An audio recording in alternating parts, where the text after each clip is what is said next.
Good afternoon. I'm Nate Puderbaugh with your sports update. According to Dave Wetzel and Peter Thamel of ESPN, Michigan is zeroing in on former Utah head coach Kyle Whittingham as their next head football coach. Whittingham stepped down earlier after 21 seasons at Utah. He led the Utes to an almost 67% winning percentage in an unbeaten season in 2008. Afternoon football features some Big Ten teams. Northwestern takes on Central Michigan in the Game Above Sports Bowl at 1 o'clock, and Minnesota takes on New Mexico in the Rate Bowl at 4:30. The nightcap sees Florida International taking on UTSA at the Serve Pro First Responders Bowl. Despite Donovan Mitchell's 34-point effort, the Cavs fell to the Knicks on Christmas when Mitchell missed a game-ending three-pointer. The Cavs return to the court Saturday night to take on the Rockets in Houston. And the NHL continues its Christmas break today, but play resumes for most teams this weekend. The CBJ return home to Nationwide Arena Sunday when they take on the Islanders. Breaking sports news, what happens on the Fan, Ohio Sports Destination.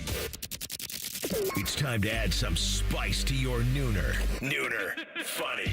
This is the place where big-time guests, bold opinions, and little cute doggies come together.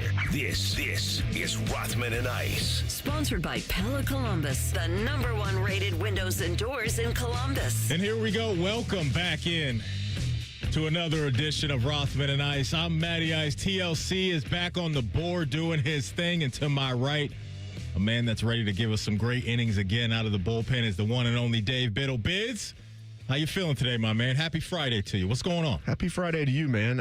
Yeah, Ice Man, it was a good Christmas yesterday. I know you said you had a good Christmas as well, so happy to be here for the next 3 hours. Looks like Kyle Whittingham might be the next coach up north. Oh, yeah, we can definitely get into that. Yeah, my Christmas was chill, just how I like it. Went up to the Rent's crib and, woke up a little later than you usually do, so that's always nice, and crack open the presents, and then you're in pajamas all day. You're eating all day, sitting on the couch all day, consume so much sports between the NFL and the NBA as well yesterday. It was a really good day. And I don't know how you feel. To me, Christmas Day is still the NBA's day. Like, I understand the NFL, they feel like they can take over any day in any territory in sports, and they're probably right in doing that. But with the way that I grew up, Bids, it's about the NBA on Christmas Day and games from noon to midnight like we had yesterday.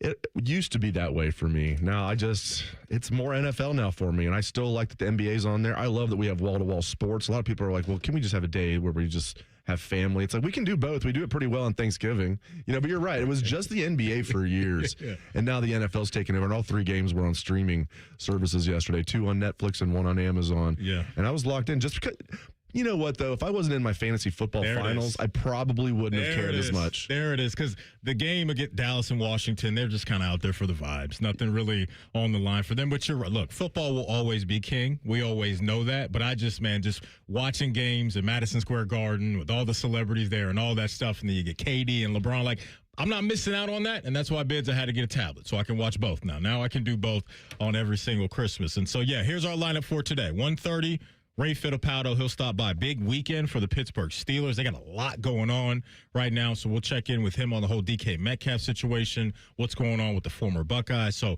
we'll talk to him at 1:30, and then our guy Joe DeLeone from A to Z Sports will join us to talk college football as well. Podcast reminder, you miss anything from our show, don't worry, you can always catch up. Wherever you get your podcast, all you have to do is type in Rothman and Ice. Everything we do from noon to 3 will be waiting there for you. Subscribe to the podcast as well. Quick nugget, but I want to mention before we get to Kyle Whittingham and the Michigan news. Tell you what, man, fun rivalry brewing in the NBA. I know a lot of people are really, post-Christmas, I'll start locking in on the association. Well, here we are. This Spurs and OKC matchup, Bids. Yes. It's must-see TV now when these teams lock horns, because Wemby's always going to be fun to watch, but the core that they've built post-Greg Popovich is very fun. First and second in the West right there. They've beaten them 3 straight times. That being San Antonio's wiped out the champs, and the champs have only lost 5 games this year. Spurs are responsible for 3 of those. One in the NBA Cup, which doesn't count against their record, but they're 3-0 against OKC. So that was fun to watch. And then the nightcap was ridiculous with Nikola Jokic. I mean, this man is just built different. The first player in NBA history with a 55-point, 15-rebound, 15-assist game. He is the second in league history with a 50-point, 15-15 game in NBA history. Most points ever last night in overtime with 18 points, and also already this year against the same team that he did that against last night, he had a 61-point, 10-rebound, 10-assist triple-double against Minnesota. This guy's unbelievable. And I don't know if you agree with this. Like, everybody knows he's great. He's fantastic, multiple-time MVP. Finals MVP. I still think he's a tad underrated. Does that make any sense at all? No, I think I understand what you're saying because his style of play doesn't lead to highlights. Yeah, he's not mentioned as one of he could be the greatest player of all time. Like nobody, and I don't think he is, but he should at least be in the discussion. I mean, doing things that have never been done in the NBA. Done before. And you're right. It's such an unconventional game that he has, but he's so good. And I feel like even though we all know he's great, I feel like he's a little underrated. At the worst, he will go down as one of the best bigs of all time. So he'll enjoy or join some elite company when he hits the finish line of his NBA career. You touched on it. Some pretty interesting news in the college football world emerged this morning because Pete Thamel, Dan Wetzel over at ESPN reported that Michigan has locked in on Kyle Whittingham. He has emerged as their focus to be their next head coach after Sharon Moore. And so this is a guy that I've always had a lot of respect for. I mean, he was around at Utah for a very long time, was hired back in 2005, and you just watch his football teams get busy. There always seems to be that edge of toughness, and there also seems to be that edge of discipline, and it feels like that's a program right now that absolutely needs that. And I just want to hit you with this on the fly. Dan Wetzel just threw this out there. Michigan and Kyle Whittingham are continuing to progress towards a deal with finalization expected today. So by the time we get out of here, I don't think any of us should be surprised if Kyle Whittingham is named the next head coach up there at Michigan. Yeah, and at first, when I read this news this morning, I was thinking, that just feels like a stopgap for them. I thought more about it. That actually might be a good situation for them. He's 66 years old. He's not going to be coaching forever, but I've heard a lot of people say, well, didn't he just retire at Utah? When he stepped away at Utah, he made it clear, I'm not retiring. They wanted to make the DC. They didn't want to lose their DC Utah, so they promoted him to head coach. But Kyle was clear that I'm not retiring. So, Maddie, when I first heard this, I'm like, okay, that's a stopgap. But I was thinking, well, this actually could be good for them because they struck out on their top two candidates, Kalen DeBoer and Kenny Dillingham. And then there was names like Jeff Braun being floated. People were saying maybe Biff Poggi, which I never thought this would happen because I was told they're not going to have anybody from the Harbaugh era, which is why Jed Fish, I was told, was not going to be the coach. So I thought more about it. I'm like, this actually could be good for them because they need an adult in the room right now. Mm-hmm. And Whittingham is that. And he does a lot of things that just fits that program as far as like good offensive lines, a tough defense, runs the ball.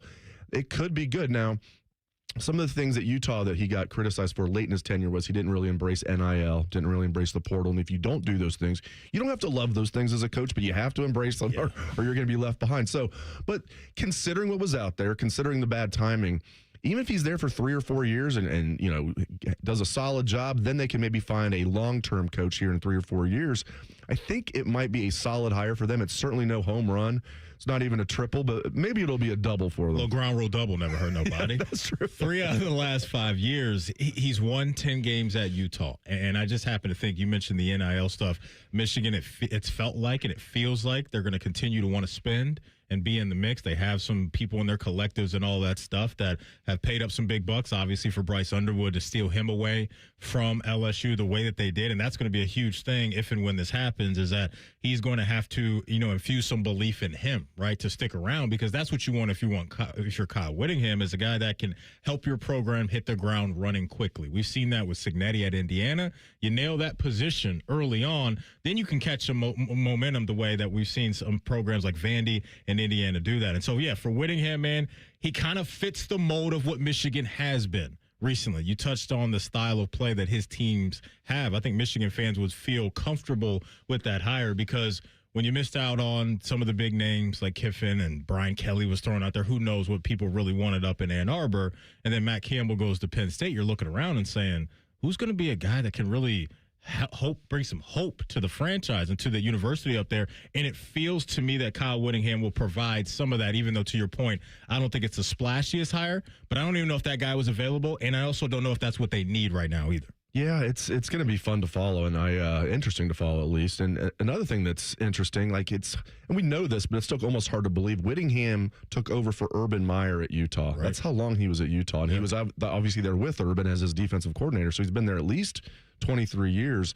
Went to school at BYU. I mean, he's been in Utah like pretty much his entire life. That's another thing that some Michigan fans are concerned about looking at their message boards. Doesn't have ties to the Midwest. Doesn't have ties to the recruiting areas around here. I hate that geography talk. But you have to. You do. I do agree. They better get a good GM. You know, generally, they're Mark Pan. No, they're not going to get Mark Pantoni. Somebody of that. I think he's the best in the business. They've got to get somebody good. I hear what you're saying. But Cole, I hate that when a coach gets hired somewhere and it's like they really know the area. It's like what he knows the highways to get to work. Are you kidding me? It was kind of like knowing the coaches, I think, is a real thing, though. But Whittingham is so respected but I don't know. I mean, I hear what you're saying. But I do think it matters. Like to know the territory a little bit. Yeah, the relationships with high school coaches is important. That's a really good point. That stuff is important, but it's kind of to TLC's point. A couple years ago when they had lost to Michigan, that being Ohio State, and now some of the former players were coming out about the guys dancing and the guys not being from Ohio. Oh, that's right. I was kind of like, okay, if you just because you were born here in Ohio, and yes, you know of the rivalry, that doesn't equate to me to that game's going to go the other way because your roster is made up of more Ohio guys. Just get dudes. Like that to me is all I care about. And to your point, there's a lot of people saying, see, Ryan Day's from New Hampshire. He doesn't get it. Yeah, but you don't hear that anymore, do you? No, not at all. Not at all. I think it was, I think C.J. Stroud and Kyle McCord back-to-back years when they lost to Michigan, kind of like downplayed it in the post-game press conference, like, just another game on the schedule. This won't just define me. Exactly. Yes. You don't want to do that, though. Yeah, you don't want to say this. At Ohio State, it kind of does define you. And like nobody's saying anything about Julian Sayin being from California. Right. And it was like Stroud's from California, Kyle McCord's from Philadelphia. I don't think the Troy Smiths of quarterbacking an offensive 11 Ohio players would have said that. Yeah. So it's just like, Like I'm not passing on a kid from Texas because he doesn't know anything about the rivalry. If he's not from Ohio. I'm not doing it. JT Barrett. What state was Craig Krenzel from? There you go. Exactly. There you Michigan. Go. Coming up next, we got a college football analyst bids that thinks the Buckeyes could be in some trouble versus Miami. You'll hear his reasons why next. It's Rothman and Ice right here on The Fan. Have you already started your tailgate? Us too. It's Football Friday. Sponsored by Tansky Sawmill Toyota. Your home of the Buckeyes, The Fan. My mom is a veteran and she was injured in the line of duty. I hurt my leg in a training accident when she was only 2 years old. She had 7 different surgeries over the span of 9 years, and there were tons of complications. I couldn't be the mom my kids needed me to be. She missed so much.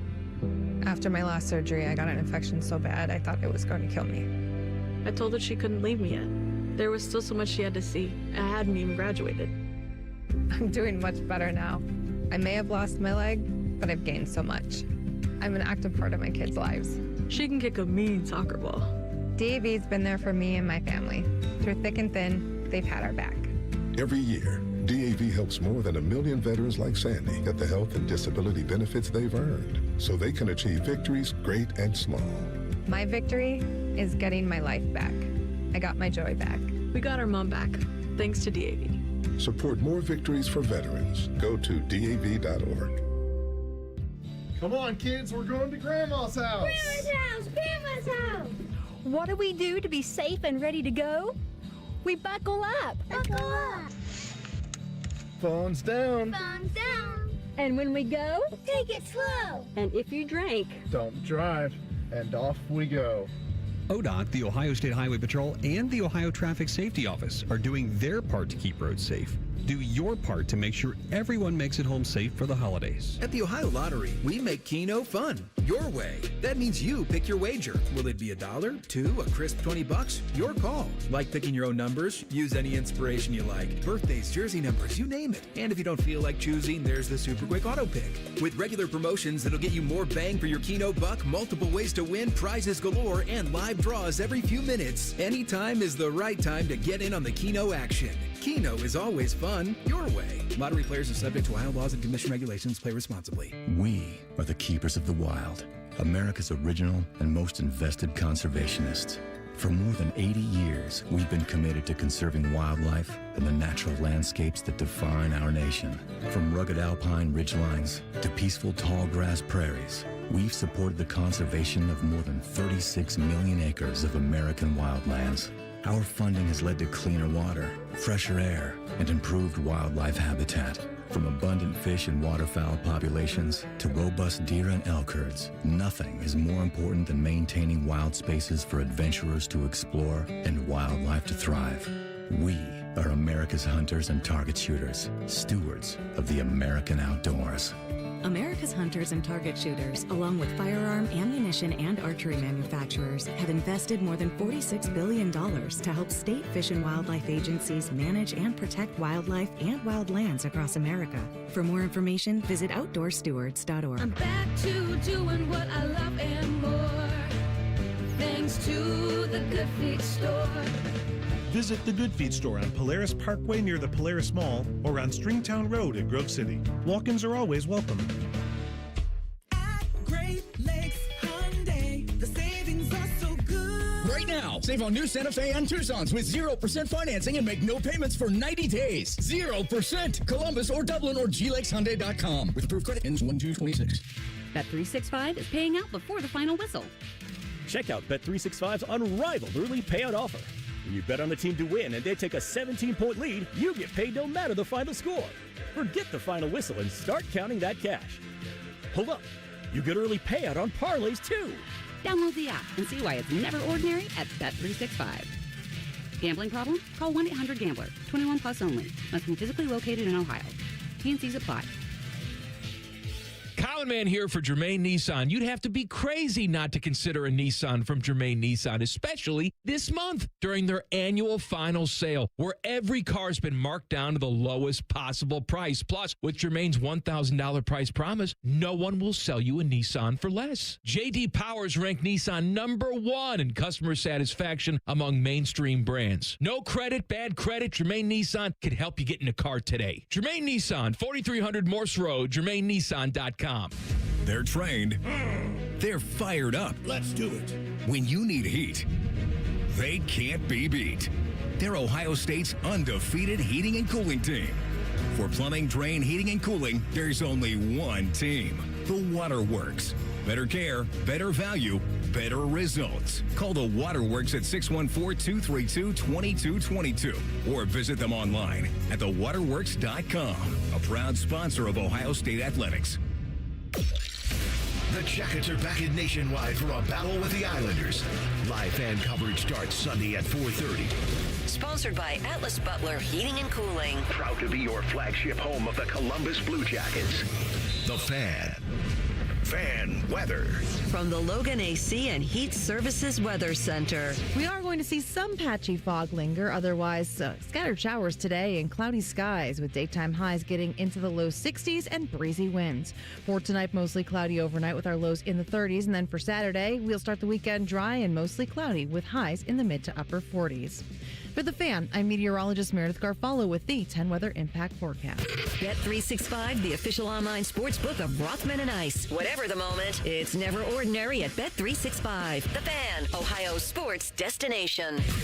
Anthony can follow direction very well, as long as he first prints out MapQuest. You're listening to Rothman and Ice. That you are. Dave Biddle in the house today for our guy AR. Hope everybody had a great holiday season, great Christmas, not over yet. New Year's Eve next Wednesday. Gonna be a great day. Buckeyes late at night against Miami. Wake up the next day, you get 3 games starting at noon for the college. Oh, maybe 1. Is it noon or 1? I think it's noon. Is it noon? Because I was thinking, like, for Oregon, that's like 9 a.m. I know the game's in Miami, but yeah, let me. That's get crazy this right. that game's at noon. Yeah, the Orange Bowl. Yeah. No, you're right. So, yeah, you'll get Oregon and Texas Tech at noon. That'll be followed by Bama and Indiana at 4.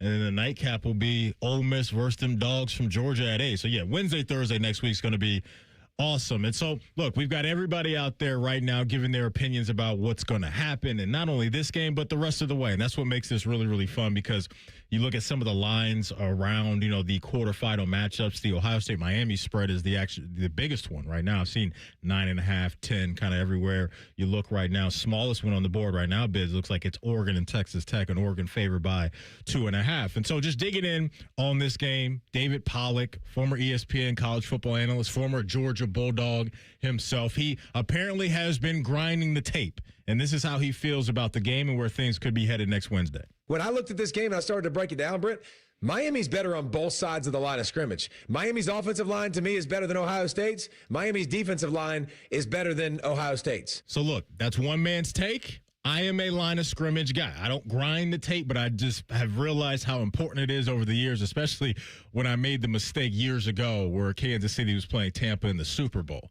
And the storyline all week long with 2 backup tackles going into the game was exactly that. And I was sitting here saying, they got Mahomes and they got Reed and they got whooped in that Super Bowl. So since then, that stuff really matters to me. Here's what I'll say is I have confidence in what Ryan Day can do with weeks of preparation and what he showed he could do along with some other guys last year when they had to deal with injuries on their offensive line and they went on their way to winning a national championship. So you absolutely have to respect, Bain and that crew up front and what they can do with their defensive line. But I just think when you have an offensive-minded guy and you give him time to reset in the lab and figure some things out, I have confidence that, while, yes, Miami will probably still get theirs, it's not going to be what we saw in Indy. And I think because of the last thing that we saw from Ohio State was Indiana got after them. Was it 5 sacks in the game? And all year long, this Buckeye offensive line, had only given up 6 sacks on the year. Right, so this hasn't been a glaring issue all season. So there may be some knee-jerk reaction to what we just saw from Ohio State, and you combine that with seeing Miami and how stout they were against Texas A&M, and some people may be leaning that way. Yeah, Miami is very good on both sides of the line. I do think Ohio State's defensive line is not getting enough credit. I mean, Caden McDonald, to me, is the best one-tech in the country, and they've got a really good defensive end tandem with Caden Curry and Kenyatta Jackson. Now, you look at but there's no doubt Miami has a phenomenal defensive line as well, and Ohio State's offensive line's coming off their worst performance of the season, like you said, but they're making a change at right guard. Tegra's hurt. He's out this game. Sounds like Gabe Van Sickle will start. He's been playing really well coming in off the bench. This will be his first start. Josh Padilla is now back healthy. He's going to be rotating in there. Sounds like those 2 guys are going to hold down the fort at right guard. If the offensive line can hold its own, if they can have a stalemate, I'm very confident Ohio State's going to win this game because I look at the other side of the ball.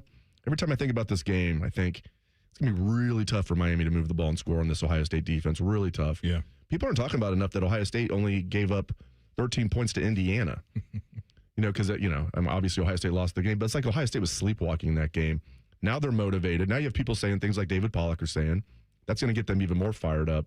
I think this Ohio State defense is going to get after them. I mean, Carson Beck, he's not a mobile quarterback. They're going to be guys like Arvell Reese have kind of not been doing what they've been doing all year. They've been kind of just holding back lately.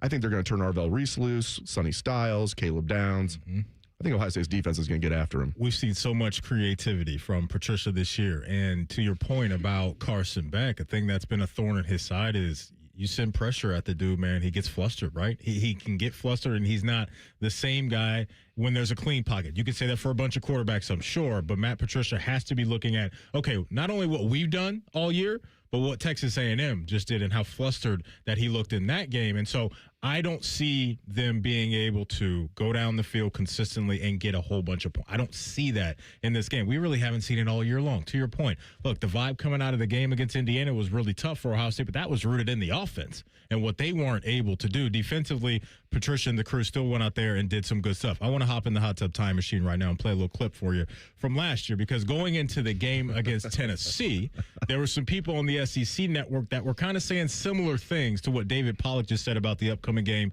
next Wednesday. In Columbus, December 21st, prime time. It's going to be in the 20s again. Why do you make the face? This is the easiest one for me. Is it? You like Tennessee? Tennessee through that defensive line is going to dominate. Really? I like their ability to run the football, too, against Ohio State in that weather. You're down a left tackle. You're down Seth McLaughlin at center just in the last couple of weeks. I don't care about the weather. Tennessee's front wins this game for them. Nico's not going to have to do heavy lifting in this game. So right around this time last year, there were similar things being said on national television. Tennessee came into this joint, left the joint with not a single sack on their side of the scorecard. I feel like you just handed me the laptop, and I'm like doing my best Michael Jordan impersonation, just laughing. Because I'm telling you, a lot of Miami fans are chirping on social media, too. I'm like, this reminds me a lot of last year. If this game was at Ohio Stadium, they'd probably be nicknaming it. I don't even know what their stadium is now. It's not the Orange Bowl. Is it Rock? What is it? The Hard Rock? Is it Hard Rock down there? Would it be Hard Rock North, like they named Tennessee fans named the Horseshoe Neyland North? I'm like, okay, why don't you tug on Superman's cape a little harder? How'd that work out for them? Yeah, Again, man, I love it. It just seems, and I think like even though it's a neutral site, I mean, what do you guys think? 85-15 Buckeye fans, 90-10? Yeah, because if it was Texas A&M, that may have been 50-50, maybe 60-40 leaning towards A&M side of things. But yeah, Buckeye Nation, they'll show up if there's a game played in the upside down, let alone, in Dallas. And so yeah, that place will be absolutely rocking with Buckeye fans all over the place. Yeah, no doubt about it. And yeah, I mean, I think this is going to be a good game. I was not surprised at all that Miami won. I thought they were the better team than Texas A&M going into that game, and to win. I know it was a rock fight, but it was also extremely windy. People say, "Oh, Miami doesn't have a good field goal kicker." Miami has a great field goal kicker. It's just he had one that looked like it was right down the pipes, and then it just went sideways. Yeah. Looked like it was like a Soldier Field on like a windy day. Drives off the tee, probably better than my drives off the tee. But what's your concern level with Ohio State's pass protection against Indiana, though? Because that was a little bit of a breakdown that we hadn't seen in a long time, and Miami's D-line is sick. Right, and Indiana's D-line, I know they lost the one kid who, unfortunately got hurt when he was celebrating after the game. It wasn't like he was doing anything crazy. He was just trying to jump up and just, give high-five a fan. Yeah, it's interesting. I have mixed emotions on that because part of me thinks it's an aberration because they've been so good in pass pro all year, and then you realize, well, their schedule was not nearly as tough as we thought coming into the year, and then they play a really good D-line in Indiana, and they get smoked. And then as good as a D-line that Indiana has, Miami's is better. I don't know. I have mixed emotions on. They just felt like they were just sleepwalking in that game. Indiana was hungrier. Like they had the Michigan hangover, the signing day hangover, the Brian Hartline situation. Everything added up. I still think this is a good pass protecting offensive line for Ohio State, but this will be a tough test. So I kind of have mixed emotions about it, but I lean heavier toward it was an aberration, and this O-line will be fine. We can acknowledge that Indiana was for real that day up front and has been all year, but also Ohio State left a lot of meat on the bone in that game as well. Like they were moving the ball down the field, got into the red zone, especially late third and fourth quarter, and just didn't capitalize. They came away with no points, and Ryan Day, I think, is smart enough to know that I'm not just going to put Julian in situations to where he's doing 5-step drops, 7-step drops, and letting those guys tee off on him. And that's where I'm looking at the run game and some counters that they can have there with maybe some draws and delayed stuff to where you let those pass rushers get upfield and maybe slip by them and maybe with some screens and some creative stuff like that. Because those guys want to hunt, and they've been hunting all year, and you have to respect it. But I think with some of the stuff we've seen them do with the tight ends this year, right, maybe adding an extra body or two there to whoever you feel like may be more dominant on their side of the ball, there's enough creative ways to where I think you can get the ball out quickly with the playmakers that you have and trust in Jeremiah and Carnell to rack up some nice yak in the game as well. If you need to get the ball to them quickly, trust those guys to break some tackles and get to the house or maybe just rip off some chunk plays. So it's definitely going to be a fun matchup to see. And this offensive line and Coach Day have had to hear about this, and we'll continue to hear about it going into Wednesday because, yes, you have to respect Miami, but I think when you give a program like this, again, after last year, added motivation because they're already going to be hungry to want to go back-to-back. But the noise is out there now to where people feel like you can expose Ohio State down there on the offensive line, and we shall see. Coming up in 2 minutes, we'll do NFL picks against the spread. It's Rothman and Ice right here on The Fan. What would it take for my child to only miss half a day of school for treatment? What would it take to find a cure for childhood cancer? It would take all of us to come together to support the research. Join us. Go to childrenscancer.org today. Cashback is not available on gas in New Jersey and Wisconsin. Billy, your gas light's on. We need to stop and fill up. No way, Jen. Gas around here is too expensive. We can make it a little further. Billy, listen to your big sister. You don't need to drive all over searching for the lowest gas prices. Do what I do and use Upside. Upside? Do you live under a rock, Billy? Upside is the hottest cashback app out there. It's free to download, and you get real cash back for every gallon of gas you buy. I use it all the time, and I've already made around $200. You can make that kind of cash back just for buying the gas you have to buy anyway? Yes, I'm looking at the Upside app now, and there's a gas station at the next exit offering 25 cents per gallon cash back. Okay, I'm stopping to download Upside and fill up my tank. Download the free Upside app now to earn cash back every time you buy gas. Use promo code SUMMI to get an extra 25 cents per gallon on your first tank. You can cash out anytime right to your bank, to PayPal, or a gift card for Amazon and other brands. Just download the free Upside app and use promo code SUMMI for a 25 cents per gallon bonus on your first tank. That's code SUMMI for a 25 cents per gallon bonus. Toyotathon is on, and it's the perfect time to wrap up the year with a new Toyota. Now through January 5th, get 4.75 APR financing on any remaining new 25 RAV4 or RAV4 hybrid. Or lease a new gas-powered RAV4 LE for $279 a month for 39 months with $39.99 due at signing. With approved credit through TFS, tax, title, and license extra. Call Call 1-888-36-TOYOTA for details or go to Toyota.com. Toyota, let's go places. Make your list, check it twice, and shop smart this holiday season. Open a Visa at Kemba Financial Credit Union and add some jingle to your wallet with $150 cash back after your first $1,500 spent within 90 days. Apply at Kemba.org. Restrictions apply. Offer ends 12/31/25. Rothman and Ice is sponsored by your local Pella Window and Door showroom on Gemini Parkway. The Fan, Ohio sports destination. Rothman and Ice. NFL picks. Sponsored by Roosters. Roosters is giving away 12 ultimate Buckeye experiences, tickets, sideline passes, trips to a first-round postseason game, and more. Register today at roosterswings.com. All right, let's get to it. NFL picks time. Dave Biddle in the house today for AR. TLC, let's cook, man. Where we going first? Well, we got a couple games tomorrow since college football is done. We got the Texans and the Chargers. I believe this is a rematch of a playoff game from last year. Houston won it then. This is in L.A. Chargers -1.5. NFL Network's got this one. Who you like, Bid? So you're going with? I'll take the Chargers at home. Both really good teams. The Texans were playing awesome. If this game was in Houston, I would take the Texans. I'll take the Chargers in L.A. and lay the 1.5 points. I would love to know what the over-under is for this game because you got two salty defenses. Texans, to your point, right now on a heater. They've won 4 in a row. CJ playing some clean football, 5 touchdowns over his last 3 games without an interception. I'm going to go with the Texans on the road here. I just think with the ability to get after the passer up front with Houston, with Hunter and Anderson, and the injuries that the Chargers have racked up all year long on that O-line, I'm going with H-Town. Give me that 1.5. 39.5. Okay, pretty low. There you go. Pretty low. All right, and let's do the nightcap on Saturday. That is going to be Ravens at Packers. I cannot wait to watch the Ravens get eliminated this weekend. Probably going to happen. Probably going to happen, bro. Maddie's sitting right here, man.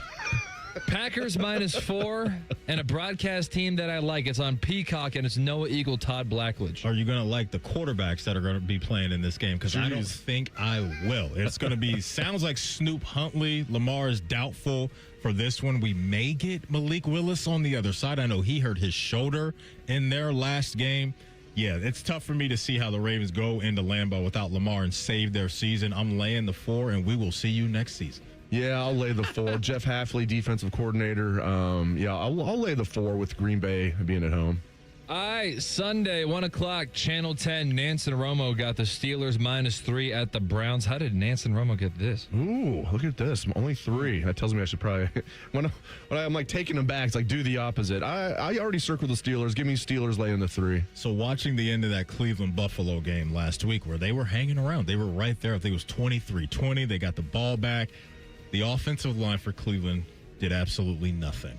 And now you're talking about maybe T.J. Watt coming back. I know he's returned to practice over the last couple of days. Steelers right now without DK Metcalf in this one. And so for an offense that's been kind of blah all year with explosive plays and all of that, maybe the Browns can make this interesting. I just don't have faith right now in the offense and especially the guys up front. So I'm going to lay the 3 and roll with the Steelers. Dave Biddle's Bengals are still playing football, and they're 7-point favorites at home in the jungle against the Cardinals. Yeah, the offense looked good last week against Miami. Chase Brown with a banger of a game. Now they're back at home against an Arizona Cardinals team that just really can't stop anybody. Bad formula. There's been some fight to this Bengals defense here recently. I trust that enough, but this is just rooted in the offense and Joey B, so I'll lay the 7. Yeah, I think the Bengals are going to score a lot of points in this game. And we have a saying for this as Bengal fans when they're completely out of it. We're hoping for a best draft pick. It's called the dead cat bounce. It was invented in the 90s. There's a lot of dead cat bouncing going on in the 90s. They'd be eliminated, then they'd go on like a 3-game winning streak. And that's probably what they're going to do here. They won last week. I bet they win this week, and then they're going to win maybe next week against the Browns and screw up their draft pick. So give me the Bengals -7. You yawning in there? You all right? You caught that? Yeah. Okay, I thought when you asked me, I thought my mic was on. No. I'm just like, hey, man, it's 12. I'm tired, too, but it's 12:30 in the afternoon. We got to wake up. We're on the radio. Saw some yawning in there. All right, the Panthers are fighting to close out a division, but it's not very optimistic when they're 7-point underdogs at home. Seattle's coming to town. Funny story real quick. You know, when I was playing like basketball when I was like 9 or 10, my dad was like recording the game. and I got home when we watched it, and all I'm doing is yawning in the middle of a game. So this is just a thing for me. Like on the court? Yeah, I'm just yawning. Michael Jordan. Exactly. Not like during timeouts or like. Just a thing. Just a thing for me. Listen, Seattle, the JSN thing has been incredible to watch this year with him just absolutely popping off. I think he's eligible this all season for an extension, so he's about to get a monster bag from them. Panthers are scrappy, man. These dudes are absolutely scrappy. I'm going to roll with Seattle on the road. I don't love my pick here, but I'm going to lay the 7 and roll with the Hawks away from the 12s. Too many points going 3 time zones away. Give me the Panthers at home plus 7. Would you ever consider playing for the Saints? No. Aaron Rodgers does not play for the Saints, but Tyler Shuck does. Yes. And he might be good. Saints are 2.5-point favorites at the wee-ass Titans. Give me the Saints. They are. They're playing. I mean, their defense is playing well. You're right. I mean, they still have Chris Olave. Speaking of Buckeye receivers that are showing out, not to the extent of JSN, but still having a good year. Give me the Saints on the road, minus 2.5. Yes. Tell you what, got to give credit to Louis Riddick. He was a Tyler Shuck guy in the draft process, saying this is the guy over anybody else in the draft that he would want, and he may be right because it looks like Tyler Shuck is on his way to maybe being a solid quarterback in the NFL. I'll lay the 2.5 and roll with the Saints as well on the road. We got a lot of road favorites this week, and one of them is New England. They are 13.5-point favorites at the Jets. I assume Brady Cook's playing the rest of the year with spreads like these? 13.5? Going to be interesting to see what type of punch the run game, where the run game is for New England without Travion, because I don't think he's going to play in this one. Ramondre Stevenson's he's fine. He's just kind of a guy at this point in his career, but the Jets are just offering really no resistance to anybody right now. I don't even know if they want to win right now with where they could be picking in the draft. I just trust Vrabes. He'll have his guys locked in. It's a crazy number for a divisional opponent on the road, but I'm going to do it. I'm going to do it. I'm with you, man. It's just like 13.5 on the road just seems like, because it is. It's a massive number in the NFL, but I think they're going to win this game by 20. So give me the Patriots minus 13.5. Are the Jets about to have 4 stars from an undrafted rookie this season? That's nasty. That's ugly. This one, I got mixed feelings about this. I'm a huge Phillip Rivers fan, but I have some fantasy implications from a couple Jaguars. Jaguars minus 6 in Indianapolis. Don't know who I'm rooting for. I will take the Colts to cover. I think the Jags will win, but I think the Colts will find a way to cover. So I'll give me the Colts plus 6. If the MVP race started about 6 weeks ago, Trevor Lawrence might be the winner with the way that this dude is playing. They go into Denver last week. He puts up really good numbers, clean numbers, 3 touchdowns through the air, 1 on the ground. He is so locked in at the moment, but the Colts look pretty good. They look pretty good on Monday Night Football, especially the offense. Yeah, I was going to say, the offense. The defense did not look good. But you got a quarterback coming into your crib on a heater in a comfortable environment right now, and a Jaguars team that is playing with a ton of confidence. I'm rolling with the squad from Duval County. I'm laying the 6. All right, Battle of Florida here. Central Florida versus South Florida. Buccaneers minus 6 in Miami. Where are we at with Tampa right now? Tampa's slipping and sliding the wrong way. Miami is a disaster, though. Yes, they are. They could fix it all. Because I believe, and correct me if I'm wrong, do we have a Panthers-Buccaneers rematch for everything next week? I believe that is the case. That is the case. I'm going to take the 6 and roll with Miami. Ooh. I don't love the vibes at all right now for Tampa. So I'm going to do that, and I think what TLC mentioned, the better version of Tampa will show up next week when the division's probably on the line. Are they rolling with Quinn Ewers again? The Dolphins? I believe so. Give me the Bucks minus 6.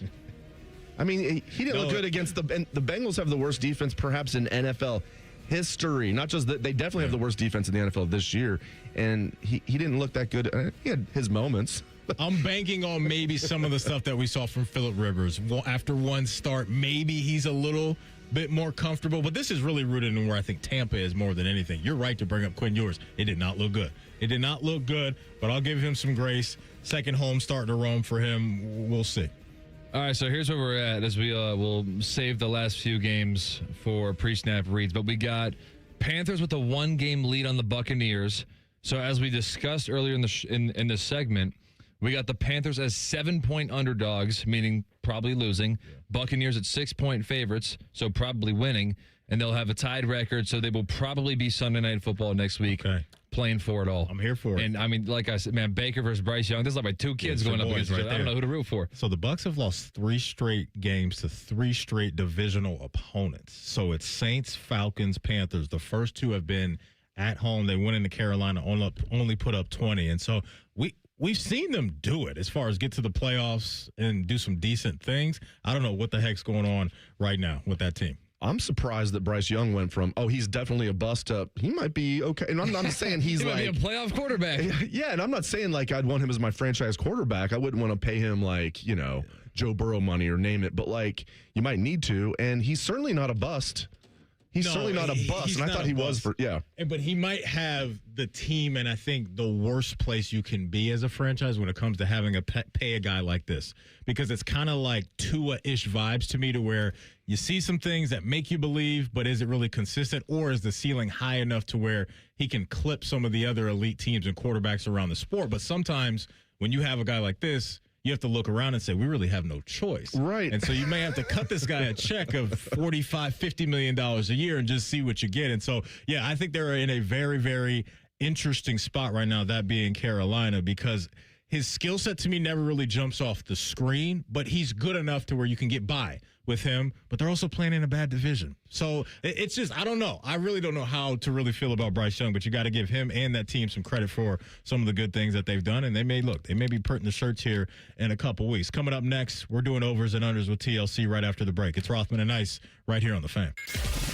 We're known for 3 things: games, conversation, and common man yelling about things only he cares about. The Fan, Ohio sports destination. Men, the new year is here, and if you're like many of us, you're ready to improve your health. But if you're feeling low energy, not sleeping well, or not seeing results in the gym, keeping that resolution can be tough. This is Jeff for Tri-State Men's Health, and if those symptoms sound familiar, we can likely help. They often point to low testosterone, and treating low T is what we do. But this year, we're also helping men go further with 4 targeted body composition plans, featuring growth hormone peptides, NAD+, GLP-1s, and more. Designed to boost energy, support metabolism, enhance recovery, and accelerate fat loss. With our low T treatments combined with our body composition programs, most men notice real improvements. More energy, better focus, improved sleep, stronger workouts, and often a renewed sex drive as well. So call us. Your initial visit is just $99 and includes blood work and a medical consult. And if you start on treatment the same day, your visit is free. Call 800-900-9654 or visit TriStateMen'sHealth.com. Featured therapies are compounded and have not been evaluated nor approved by the FDA. Provider prescription required. See website for details.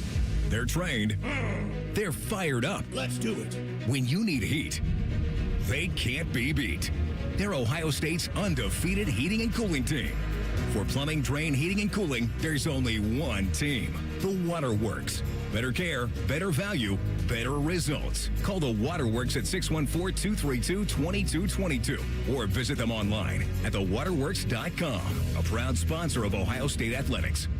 Common Man here for Germain Nissan. You'd have to be crazy not to consider a Nissan from Germain Nissan, especially this month during their annual final sale, where every car's been marked down to the lowest possible price. Plus, with Germain's $1,000 price promise, no one will sell you a Nissan for less. J.D. Powers ranked Nissan #1 in customer satisfaction among mainstream brands. No credit, bad credit, Germain Nissan can help you get in a car today. Germain Nissan, 4300 Morse Road, GermainNissan.com. This is Aaron Gaynor. And I'm Jerry Taylor. Representing everyone at ECO, we just want to wish you a very Merry Christmas and a Happy New Year. Aaron, we should tell them about the day that you and I became business partners. Yeah, I've been kind of wanting to hear that story myself. Well, you remember the day I rear-ended you just as you were turning into the parking lot at ECO? You were going to call your insurance company, but your cell phone was dead. That's right. So I followed you here into the ECO building and said, is there an empty office with a landline that I can use? And I said, yeah, there's an empty office here next to mine. So I went in there and called my insurance company. And you've been using that office ever since. Yes. I give you free advice, and you give me free office space. And that is how we became partners. On behalf of all the generous plumbers, Merry Christmas electricians, and we got great news for you HVAC technicians. ECO wishes you an extremely very Merry Christmas and a rollicking Happy New Year. Rollicking? Get ECO. ECO. I was in foot pain for 20 years, trying to give it relief, buying all these different insoles. Drugstore insoles, custom insoles. I spent thousands of dollars. I bought all these products, and not a single one worked. I really, truly needed to have relief in my feet. and the Good Feet arch supports were what gave me the relief I needed. For over 20 years, we've been helping people like Teresa actually live the life they love without their feet getting in the way. They wanted to make sure that I got something that my feet felt good in, not somebody else's feet. I love the fact that I can wear these arch supports in all my shoes. I have boots, I have cowboy boots, I have running shoes, I have walking shoes, I have flat shoes, I have heels. It makes me so happy. If you ask my husband, he will crack up because there is no store I would rather go in than a shoe store. I'm Teresa, and that's my Good Feet story. See what we can do for you with a free personalized arch support fitting at the Good Feet store. Visit the Good Feet store on Polaris Parkway near the Polaris Mall or on Stringtown Road at Grove City. It's been a real journey since 2014 when I first had my injury. I realized that my home was just not working for me and that it was time to ask for help. Homes for Our Troops has really given me my life back. The shower allows me to go in and turn around with my chair, pull down storage racks, automated door systems, hours of my morning given back to me. Adaptive sports are a huge part of my life, a huge part of my healing journey as well. Homes for Our Troops helped with making sure that I had a home gym so that I can continue to train. This past year, I was able to host Thanksgiving in my home. And it was the first time I was able to have my whole family in one place and I was able to contribute to the meal. There are a lot more veterans in need, and Homes for Our Troops is going to be there to help them too. Homes for Our Troops builds and donates specially adapted custom homes nationwide for severely injured post 9/11 veterans and enables them to rebuild their lives. Join our mission at hfotusa.org. Morning Juice, real football talk. Just two guys who aren't afraid to say what needs to be said. And that's how she wrote. Sponsored by Riverside Bank of Dublin. Now streaming mornings on YouTube and 10 TV Plus. Attack and dominate. The Fan Guest Hotline is sponsored by Federal Elite Heating and Cooling and Bryant. Doing whatever it takes to keep you and your home comfortable. The Fan. Rothman and Ice presents Overs and Unders. Sponsored by the Roofing Guys. For all your roofing, siding, and gutter needs, contact the Roofing Guys at theroofingguys.com. All right, welcome back in. We do it every Friday to round out the first hour of the program. It's time to do it again. Overs and Unders. Let's rock and roll, TLC. Where are we starting, big dog? First of all, when I got back into the office today and I fire up the computer and I log in, the last page that I had up was Theo Huxtable from Tuesday's Lookalike show. Oh. So I had that, and I'm just like, how did I start this whole discussion about lookalikes by him saying he's never gotten a lookalike before? You look just like Theo. I think I have one better. Oh, okay. What do you got? I'm watching the games yesterday.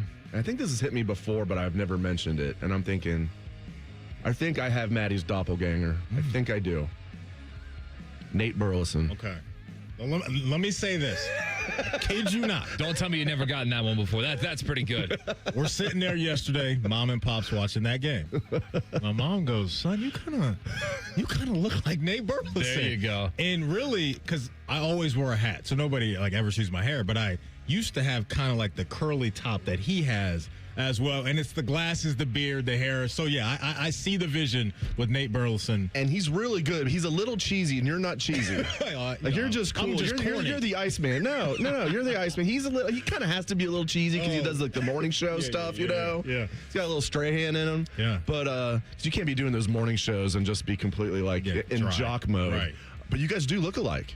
Okay, so I see the vision with that for sure. Nate Burleson carving out a nice little career in media, man. Oh, for sure. Because I think he's doing a show maybe on like a game show on Fox, and he started at NFL Network. So yeah, he's out there getting to it. So yeah, I can rock with both of those. I can rock with both of those. There we go. You now have celebrity lookalikes after almost 35 years of nothing. We found two in the past week. I love it. There you go. All right. How many Big Ten teams are advancing to the college football playoff semifinal? The over-under is 2.5. So, Biz, we got Buckeyes in Miami. We got Bama, Indiana, and we got Oregon and Texas Tech. Who you got? How many? Over or under? Over or under how many? I'm sorry. 2.5 out of 3. Who's going to win of the top Big seeds? Ten teams. Of the Big Ten teams, how many advance?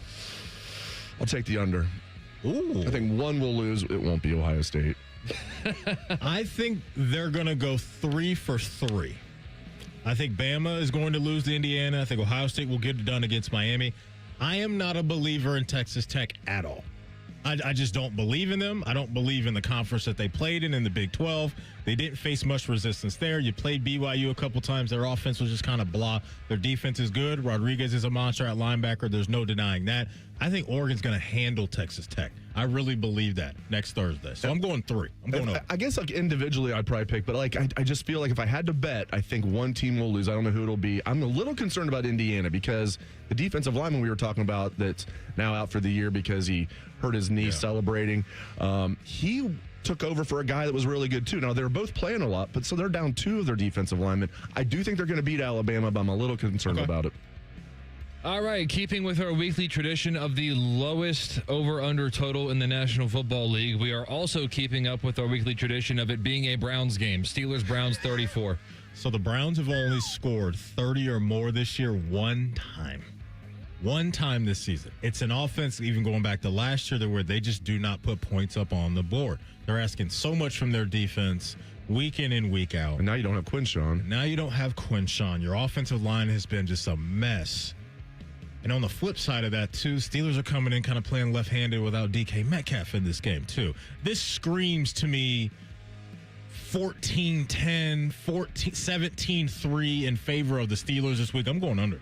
I'm going to go under, too. It reminds me of one of those. Now, this past season is not doesn't count. This current season with Iowa, anytime I saw an Iowa line like a couple years ago, I'm like, that looks too low. I'm going to go under anyway. It would be like 29.5. Yeah, give me the under on that one. All right, also keeping up with our weekly tradition of the highest over-under, we are also keeping up with our tradition of it being a Bengals game. We got Cardinals-Bengals 53. Jeez, I mean, I'll take the over just because I think the Bengals are going to score a lot. And it might be wet, but it's going to be like in the 60s, I think, right? Yeah. So, Really? as long as it's not like soaking wet, I think 50. I think maybe 50s. It's going to be unseasonably warm. To your point, it won't be cold. And the Bengals offense is the high. Wow. Yeah, Bengals offense has been clicking. The dead cat bounce is real, but their defense is still terrible, even though they've shown signs of life. Yeah, give me the over. If you are in your fantasy championship and you got pieces in this game, you got to be feeling pretty good. I've got Burrow and Chase. Oh, my goodness, because I just think these teams are getting up and down the field. The Cardinals, they kind of stumble into that gold if you're a fantasy manager to where they just kind of get their teeth kicked in early and their quarterback and playmaker you get those garbage points late. That's kind of been what Brissett's been doing. Brissett with his first kind of game last week. But Wilson, that crew, man, combined with the Bengals and what they do, I'm going over. It's crazy. I just think we're getting fireworks in this one. So, yeah, Sunday is going to be unseasonably warm, but it is definitely a one-day deal because it's one of those things where, like, at midnight it's going to be 62. And so, like, Sunday morning will technically start at 62 degrees. It will be beneath freezing by noon. Okay. Oh, wow. And to Dave's point, though, it's supposed to dress warm on Monday no matter how it feels in the morning. It's supposed to rain, though, right, on Sunday? Yes. Are you seeing that? Yeah, some rain. I am. Okay. So we'll see about that. You can put a little twang on that. I am. I do declare. He is from Alabama. No, he's not. Well, hey, Indiana, Alabama is 48.5. It's something about the Bama offense that I haven't really seen it this year consistently, especially against, to your point, look, an Indiana defense that is coming in banged up. I'm going to go with the under, though, in this game. I'll go over just because I'm torn. My tiebreaker here is the Rose Bowl is just a fast track for whatever reason. It's true. It's probably a combination of it's just beautiful and the weather's nice. But it seems like there's something with that grass, too, where it's just a fast track, usually a lot of scoring. Give me the over. Okay, coming up top of the hour, after an update, we'll look around the NFL. Of the teams that are already in the playoffs, that have locked in playoff positions, on a scale of 1 to 10 bids, who do we believe is really ready to win a Super Bowl this year? We'll do it next. It's Rothman and Ice right here on The Fan. Catch the latest from the world of Ohio State athletics. Weeknights at 6 on The Buckeye Show. New special guests in everything scarlet and gray. The Fan. Wounded Warrior Project helps post 9/11 veterans and their families realize what's possible. With support and resources that bring warriors together and empower them to become stronger, both inside and out. It's possible to begin healing, to get the help you need, to find peace.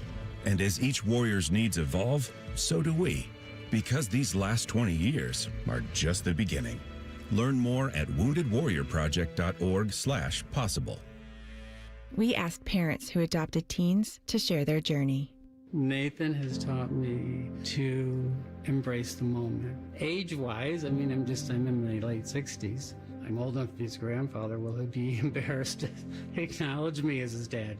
I think the most important thing we can do is let them know that they're safe, that they're valued and cared for and loved, and that they're important. I knew I wanted to be adopted by him because of how he taught me to be the person who I am today. And it's coming from a dad that didn't expect to become a dad. And I feel very proud to be his son. That was what he needed, and he was what I needed. Every day is full of new opportunities. That's what it's been about, realizing the simple things that it takes to make such a huge difference in these kids' lives. Learn about adopting a teen from foster care at adoptuskids.org. Brought to you by Adopt US Kids, the U.S. Department of Health and Human Services, and the Ad Council. Cashback is not available on gas in New Jersey and Wisconsin. Billy, your gas light's on. We need to stop and fill up. No way, Jen. Gas around here is too expensive. We can make it a little further. Billy, listen to your big sister. You don't need to drive all over searching for the lowest gas prices. Do what I do and use Upside. Upside? Do you live under a rock, Billy? Upside is the hottest cashback app out there. It's free to download, and you get real cash back for every gallon of gas you buy. I use it all the time, and I've already made around $200. You can make that kind of cash back just for buying the gas you have to buy anyway? Yes, I'm looking at the Upside app now, and there's a gas station at the next exit offering 25 cents per gallon cash back. Okay, I'm stopping to download Upside and fill up my tank. Download the free Upside app now to earn cash back every time you buy gas. Use promo code SEMI to get an extra 25 cents per gallon on your first tank. You can cash out anytime right to your bank, to PayPal, or a gift card for Amazon and other brands. Just download the free Upside app and use promo code SEMI for a 25 cents per gallon bonus on your first tank. That's code SEMI for a 25 cents per gallon bonus. Get ready to play, win, and celebrate at El Dorado Sayada Downs, your ultimate Caesars Rewards destination. Earn rewards every time you play or dine with the most exciting loyalty program around. Take your pick from 1,700 hot new games, award-winning brews, and Guy Fieri's out-of-bounds 68-layer lasagna. And big news, Sayada Downs will host the prestigious Breeders' Crown in 2026, featuring 12 championship races. Feel the energy at El Dorado Sayada Downs, where Caesars Rewards never stop. Must be 21 or older to gamble. Gambling problem, call 1-800-589-9966. Visit Caesars.com/Sayada Downs for details. Do you hate holiday pictures because of your teeth? What if a brand new smile was possible? No matter what the current state of your mouth. Welcome to Runyon Dental Group, home of the Implant and Smile Center, where gorgeous, healthy smiles become a reality. At Runyon, we've built a team of some of the most highly trained arch and implant doctors in the entire nation.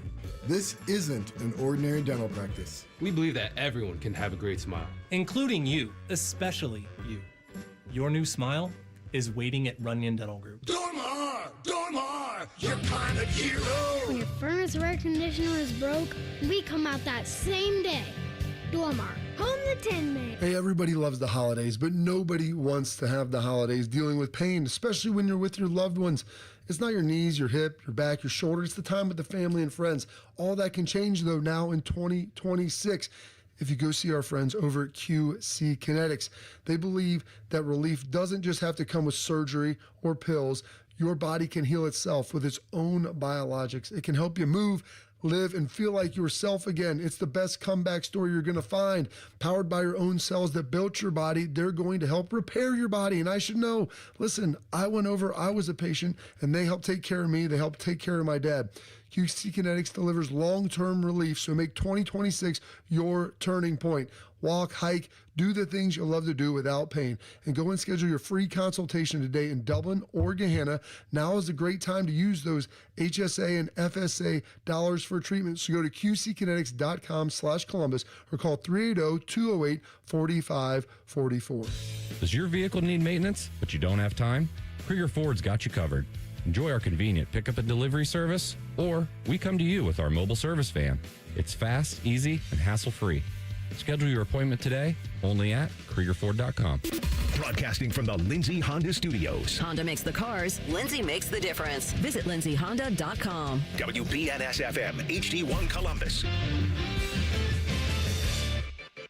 Good afternoon. I'm Nate Puderbaugh, their sports update. According to Dave Wetzel and Peter Thamel of ESPN, Michigan is zeroing in on former Utah head coach Kyle Whittingham as their next head football coach. Whittingham stepped down earlier after 21 seasons at Utah. He led the Utes to an almost 67% winning percentage in an unbeaten season in 2008. In other coaching news, Ohio University has officially promoted defensive coordinator John Hauser to head coach. He coached OU to a 17-10 win over UNLV on Tuesday in the Scooters Coffee Frisco Bowl. Afternoon football features some Big Ten teams. Northwestern takes on Central Michigan in the Game Above Sports Bowl at 1 o'clock, and Minnesota takes on New Mexico in the Rate Bowl at 4:30. Despite Donovan Mitchell's 34-point effort, the Cavs fell to the Knicks on Christmas when Mitchell missed a game-ending three-pointer. The Cavs return to the court Saturday night to take on the Rockets in Houston. And the NHL continues their winter break. The CBJ return to the ice this Sunday. Breaking sports news, what happens on the Fan, Ohio sports destination. Now you can watch Rothman and Ice. Go to YouTube and search 97.1 The Fan. Rothman is wearing the pancake makeup, so you might as well watch. Back to Rothman and Ice. Hour number 2, welcome back in. Rothman and Ice, Matty Ice, Dave Biddle in the house for ARTLC on the board, cooking per usual. Bottom of the hour. We're going over to Pittsburgh. Ray Fittipaldo covers the Pittsburgh Steelers for the Pittsburgh Post-Gazette. Will get us ready for Browns Steelers from the Steelers side of things. Quick question. When does the Christmas tree come down in the Biddle household? How long does it stay up? When does it come down? I was always leave it up through the New Year's. Okay. I can rock with that. I bet you I get home today and my wife's already taken it down. She's like, a lot of times she's like, can you help me with this? I'm like, yeah, I'll help you later or whatever. And then she just ends up doing it. Yeah. So she's a just get it down the next day. Okay. Yeah, and I think that's way too soon, but we'll see. I like to see it. What about you? January 1. My mini Christmas tree will stay up January 1. I've done a few years where this thing's been up for months after that because I love Christmas just so much, which that's been out of balance on my part. But yeah, it's staying up through the New Year. That is for sure. You guys got New Year's plans outside of the game? Just chilling? No, just because of the game being on New Year's Eve, I'll be working all day and then doing a podcast in the middle of the night. Because we do a podcast on Bucknuts like right when the game ends. You know, and I'm sure with commercials and everything, that game will end probably right around midnight. So you're going to be whispering at 1 a.m. while the rest of your house is asleep? Yeah, I'm not going to be whispering. I'll be down in the man cave. So I'll be 2 floors down from everybody who's sleeping. Nice. So, but then if the Buckeyes win, man, New Year's Day is going to be nice. Because you're just going to be laying around all day just watching football, get a chance to scout the night game and see who Ohio State's going to play between Georgia and Ole Miss. And I think, rightfully so, everybody's picking Georgia. But Ole Miss, man, you never know how these things can go in sports, where a coach leaves or something happens and it galvanizes a team. And they looked like that. I know it was Tulane, and they already blew out Tulane earlier this year. But I thought that game might be a little closer, and they looked really good. So maybe they can give Georgia a tough game. We'll see. We shall see. And we were talking during one of the breaks about Lane Kiffin and where he could be looking at the quarterback position, and maybe Trinidad Chambliss could be his guy because he's in the process of trying to get granted an extra year of eligibility next year, and that'll be his 6th year in college. And so just a lot of moving pieces around college football right now. At the quarterback position, a lot of guys have hopped into that portal. A lot of guys, and TLC and I have been laughing at, you look at certain programs, hey, we've re-signed our guy to a contract extension. Like, it's just crazy the wording that we're getting, but that's what it is. This is now, it's always been a business, but this has been ramped up even more now with just the money going out there. But Trinidad Chambliss and Ole Miss, they looked apart right out of the gate. We didn't feel like they would get much resistance in that first game, but I think you really bring up an interesting thing there. Or maybe there's a little bit of that kind of blank you energy going on down there in Ole Miss, is that, hey, you kind of quit on us, we'll show you. And so that offense has been fun to watch, and we shall see what they can provide over the next maybe game or 2 or 3. We'll see. Yeah, they've got all the talent still there, and I'm sure they want to prove, you think we're just this good because of Lane Kiffin? Like, we'll show you. Right. Chambliss, man, he should just stay at Ole Miss after what they basically rescued him from Ferris State. Now he's going to go to LSU. Now, if the money is completely different, I get it. I think he should, if he gets his 6th year, should stay at Ole Miss as long as they pony up, which I imagine they would. By the way, speaking of quarterbacks that have applied for another year, Ohio University's Parker Navarro has applied for a 7th year. Now, I think there's nothing wrong with that. Being, he started his career at UCF. It's not like he's been in Athens for 7 years, but it's a good time down there. Like, if you want to be at Ohio University for 7 years, then do it, man. Do it. And apparently the former head coach was having too much of a good time down there. Even Solich did one time. Yeah, it's crazy. But yeah, I've had some nights down there, man. Oh, yeah. It's good tough. No good comment. Stuff. No comment. Good stuff for there for sure. So looking around the NFL right now, it's been a wild year. It really has been a wild year and you look at the teams that have already stamped their ticket into the postseason, who are some of these teams that we really believe could win a Super Bowl this year? And so, TLC, let's start on the AFC side of things. The teams that are already in the postseason as we sit here today, throw them at us, scale of 1 to 10. Bids and I will hit you with our belief in who could win the bowl this season. All right, let's take from the top. The number 1 seed, they have clinched a playoff spot at 13-3, the Denver Broncos.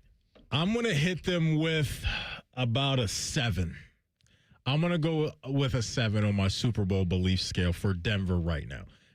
Go ahead. No, I was going to say, they've got the formula that travels anywhere you have to go. A tough defense. They've got a good enough offense to where the offense is kind of safe-ish to me as far as the big plays that they don't generate, but it's not really holding them back, obviously, of what they've been able to do this year. I just don't see it yet with Bo Nix. I think when you're a young guy in year 2, it really can take some time to figure it out at that level. But the structure of their team, I'm going to go with a 7 right now on my Super Bowl belief scale for Denver. I can already tell I'm going to be a stingy grader here because I look around the NFL. I don't really see any team that I'm like, yep, that's the team I think is going to win. I see a lot of like okay to decent teams. I've never seen it like this. I'm going to give them a 6.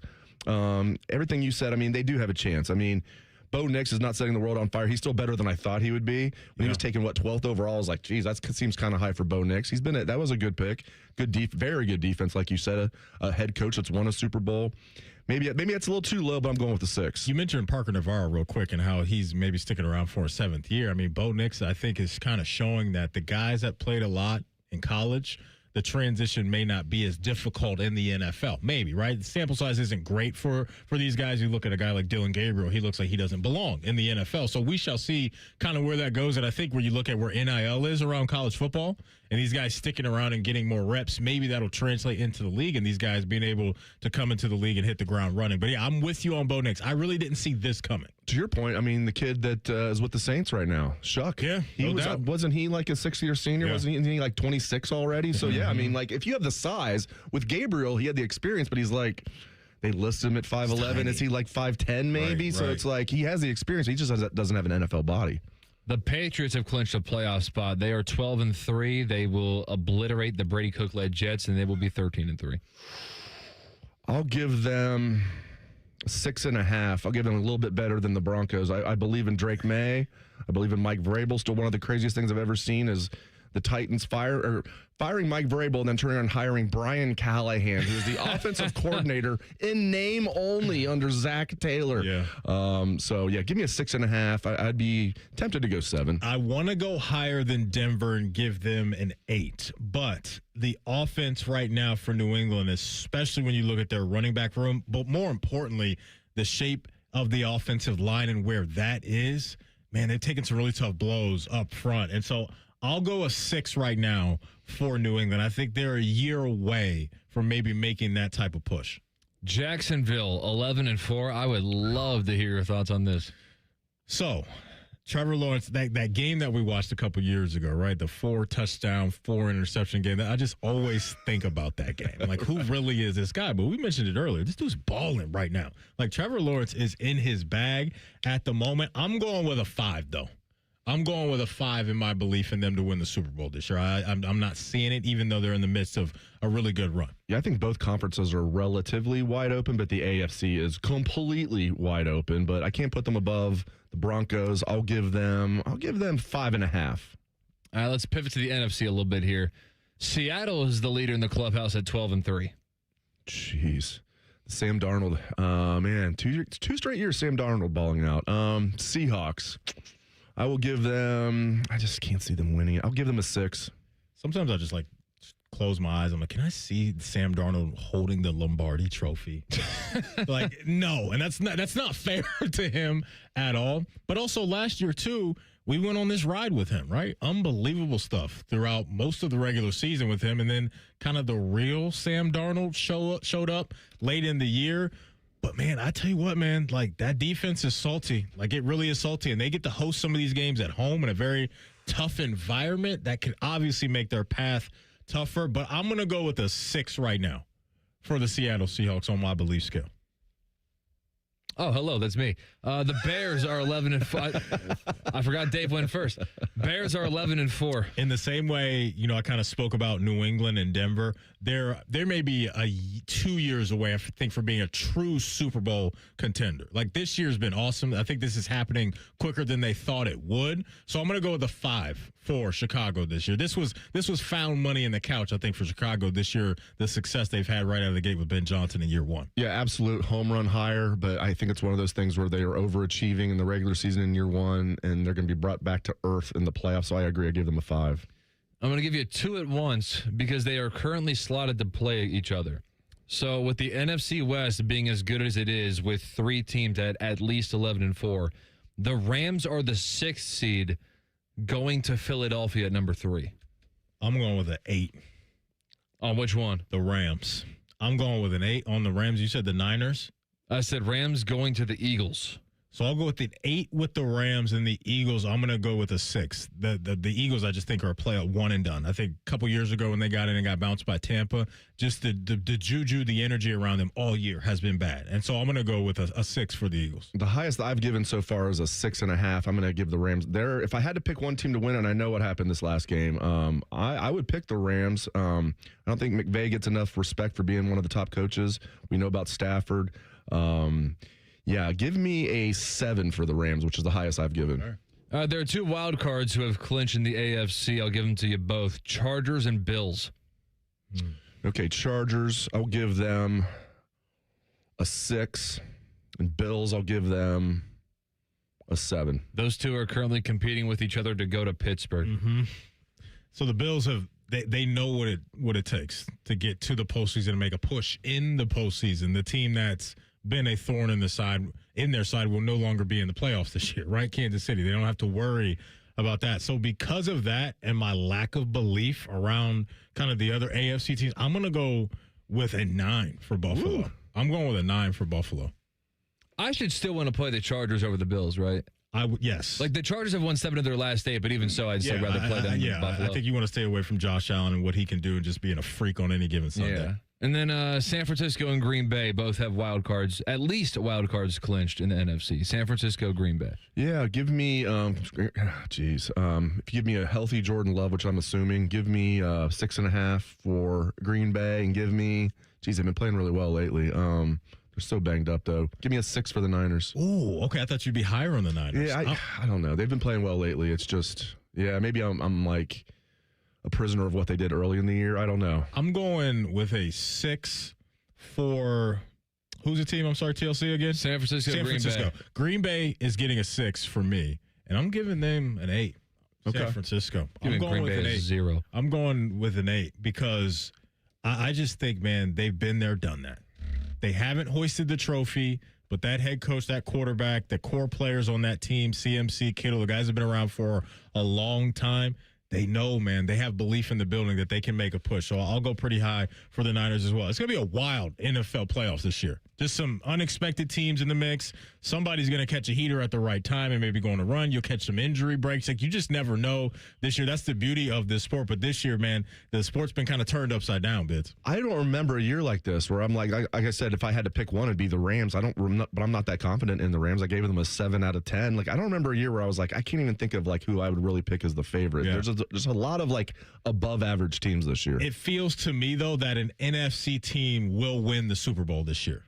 I would agree with that. I think an NFC team is going to win the Super Bowl. Coming up next, second segment of our second hour every Friday. It's Under Pressure. That's right around the corner. It's Rothman and Ice right here on The Fan. Let's see. High school, Buckeyes, Browns, kids in the retention pond. It must be Football Friday. Sponsored by Tansky Sawmill Toyota. Football is good. The Fan.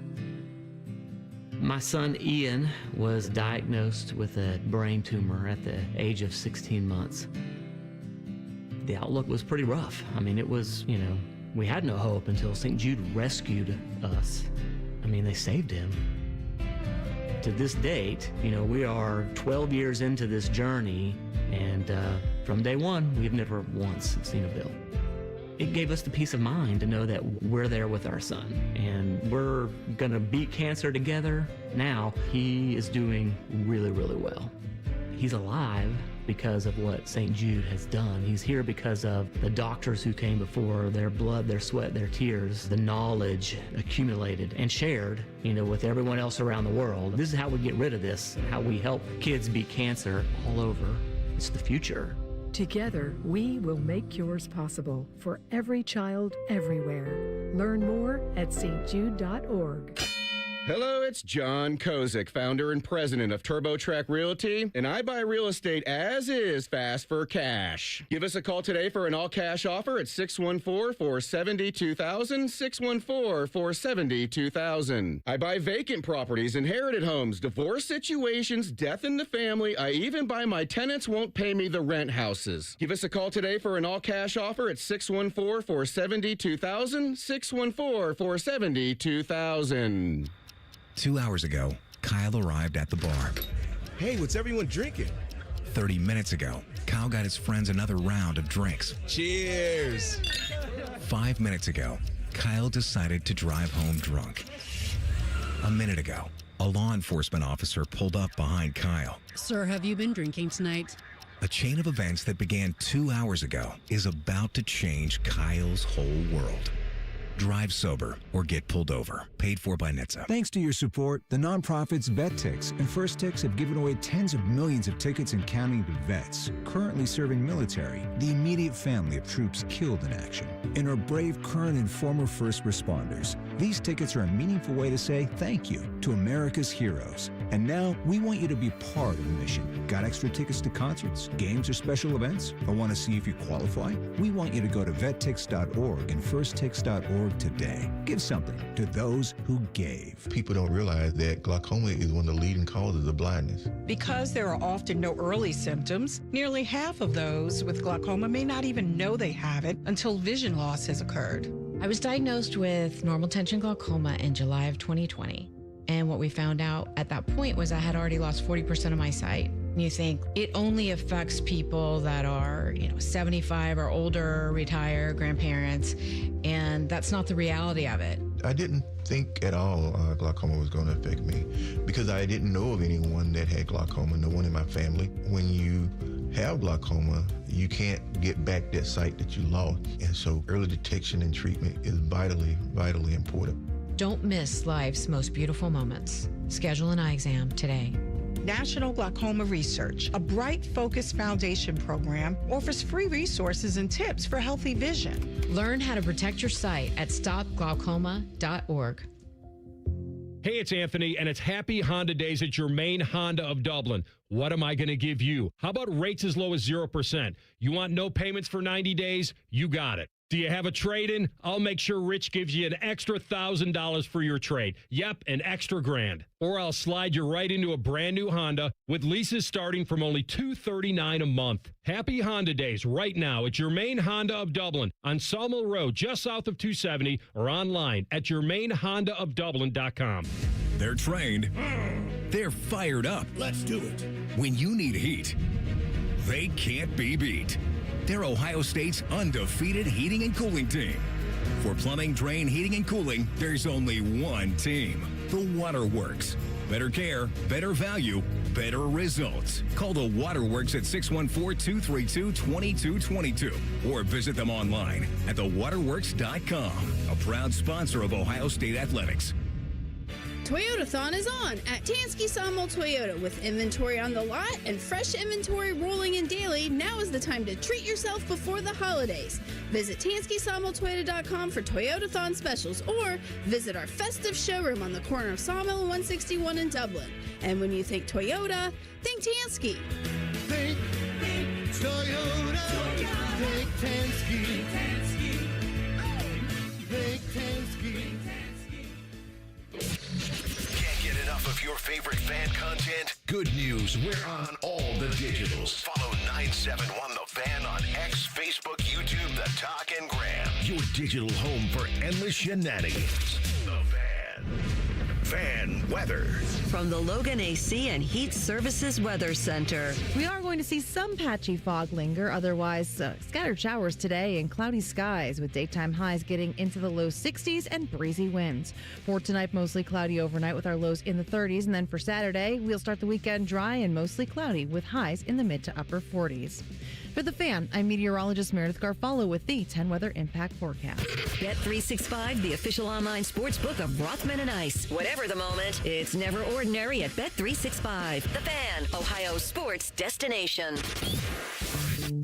Rothman and Ice present Under Pressure. Sponsored by 3D Cabinetry. 3dcabinetry.net, where quality meets affordability. All right, let's lock in. It's Under Pressure time here on Rothman and Ice. Dave Biddle in the building today for AR Bids. I want you to lead us off, man. Who you rolling with first? My first one is Kyle Whittingham. I'm assuming he's going to be named Michigan's head coach today. There's just too much smoke out there. And I think that's a solid hire for the Wolverines. Why is he under pressure, though? He has to make sure he keeps Bryce Underwood around. And, say what you want about Bryce Underwood. You want to keep him around. Is he raw? Yes. Is he extremely talented? Yes. And not just Bryce Underwood, because there's been a lot of smoke, Maddie, that LSU, he could go to LSU. He originally committed to LSU, then Michigan, you got him to stay home. I tend to think Bryce is going to stay there because I think Whittingham's going to sell him on staying there, and he's from Detroit. But keeping Bryce, keeping most of the roster, because Biff came out and said, we're going to lose like 25 guys. Biff has been talking a lot lately. I was like, keep talking, Biff. So I'll say Kyle Whittingham has pressure. He doesn't have long. He's got to make sure he keeps his roster together in Ann Arbor. I like it. That's a good call. And if you're just now hopping in, it does sound like, according to Pete Thamel at ESPN, that is going to happen sooner rather than later. Maybe by the time we get out of here, Michigan will name Kyle Whittingham their next head coach. First candidates for me this week. I'm going with Matt and Ross Duffer. If you don't know who these men are, you may have heard of the show Stranger Things. Stranger Things, one of the most popular shows Netflix has ever created. Last night, they dropped 3 new episodes of the final season of Stranger Things. And the reason why I'm putting the Duffer Brothers on the pressure list this week is because I am a Game of Thrones fan that was scarred by the last season of that show and how it ended, and how the creators of that show, you hear some rumors about, hey, they were doing some Star Wars stuff. They may have been a little checked out. I haven't seen any spoilers from the episodes from last night. I will probably tap in tonight to the new season. I just think there's a lot of pressure to run through the tape and run through the finish line strongly with a show like this, because to me, they've killed it. They've done an awesome job. For 4.5 seasons so far, they gotta finish strong. These kids have made boatloads of money on this show, as have the creators of this show, because this has been an all-timer for Netflix. So I'm going with the Duffer Brothers first bids. Pressure on them to bring it home. We'll get the series finale on New Year's Eve. So we'll have Buckeyes in Miami that night and the series finale of Stranger Things. So the Duffer Brothers, I'm putting you on the pressure list this week. I like it. All right, my number 2 is Baker Mayfield. I thought at one point this year, I was like, look at this. Like, the Bucs are like a dark horse favorite, in my opinion, at the time, to maybe get to the Super Bowl or at least make a run. And things have gone the other direction for them. They're favored by 6. They're on the road, but the Dolphins are terrible. They've got to win. He can't lose again and then go into next week down a game in what would be the basically the do or die game to win that terrible division with the Panthers. So I'm going to say Baker Mayfield. Okay. I like that a lot. I like it a lot. Second candidate for me. I'm going with Travis Kelce's teammates, because I think that was it yesterday. I think that was his last home game. Sure seemed like it. As a Kansas City Chiefs. The energy after the game, the ovation, the looking up and all of that, like, that looked like a man that was really soaking it in and realizing, hey, man, I got a $100 million podcast deal from Amazon that I can rock out with my brother and do this in my basement and travel the world with my superstar wife-to-be soon and all of those things. He's making $100 million, and she laughs at that. Correct. She's like, hey, I'm making this on a tour. A tour is crazy. I think in one of the new Disney Plus specials or whatever, where they're following her around, like, some of the checks she was cutting her dancers were like 6-figure check it was crazy, the money, to your point, that she's making. But I just think you want to send Travis Kelce home with a win. They play at Las Vegas next week in their last game. This is a team that I think they can beat. And I think if I was a teammate of Travis Kelce for what he's done for this franchise, what he's done for the sport in general, one of the best tight ends, man, I would want to really lock in and try to send our guy out with a win. Chiefs are 6-10, man. That's crazy. 6-10. And Pat Mahomes just got hurt a couple weeks ago.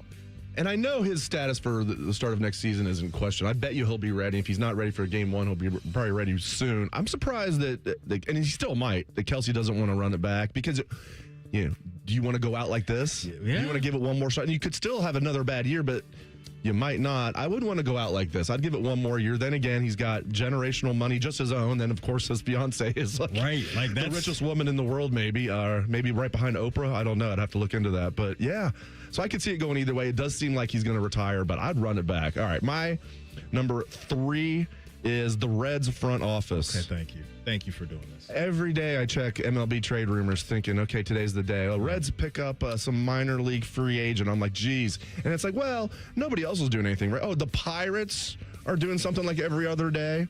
What's the Reds front office do? I thought when we got Tito, they were going to make a commitment. Not like they're going to spend like crazy, but make more of a commitment. And maybe they still will, Maddie, but they probably won't. So I'm going to say the pressure's on the Reds front office to get something done this weekend. I appreciate you doing this.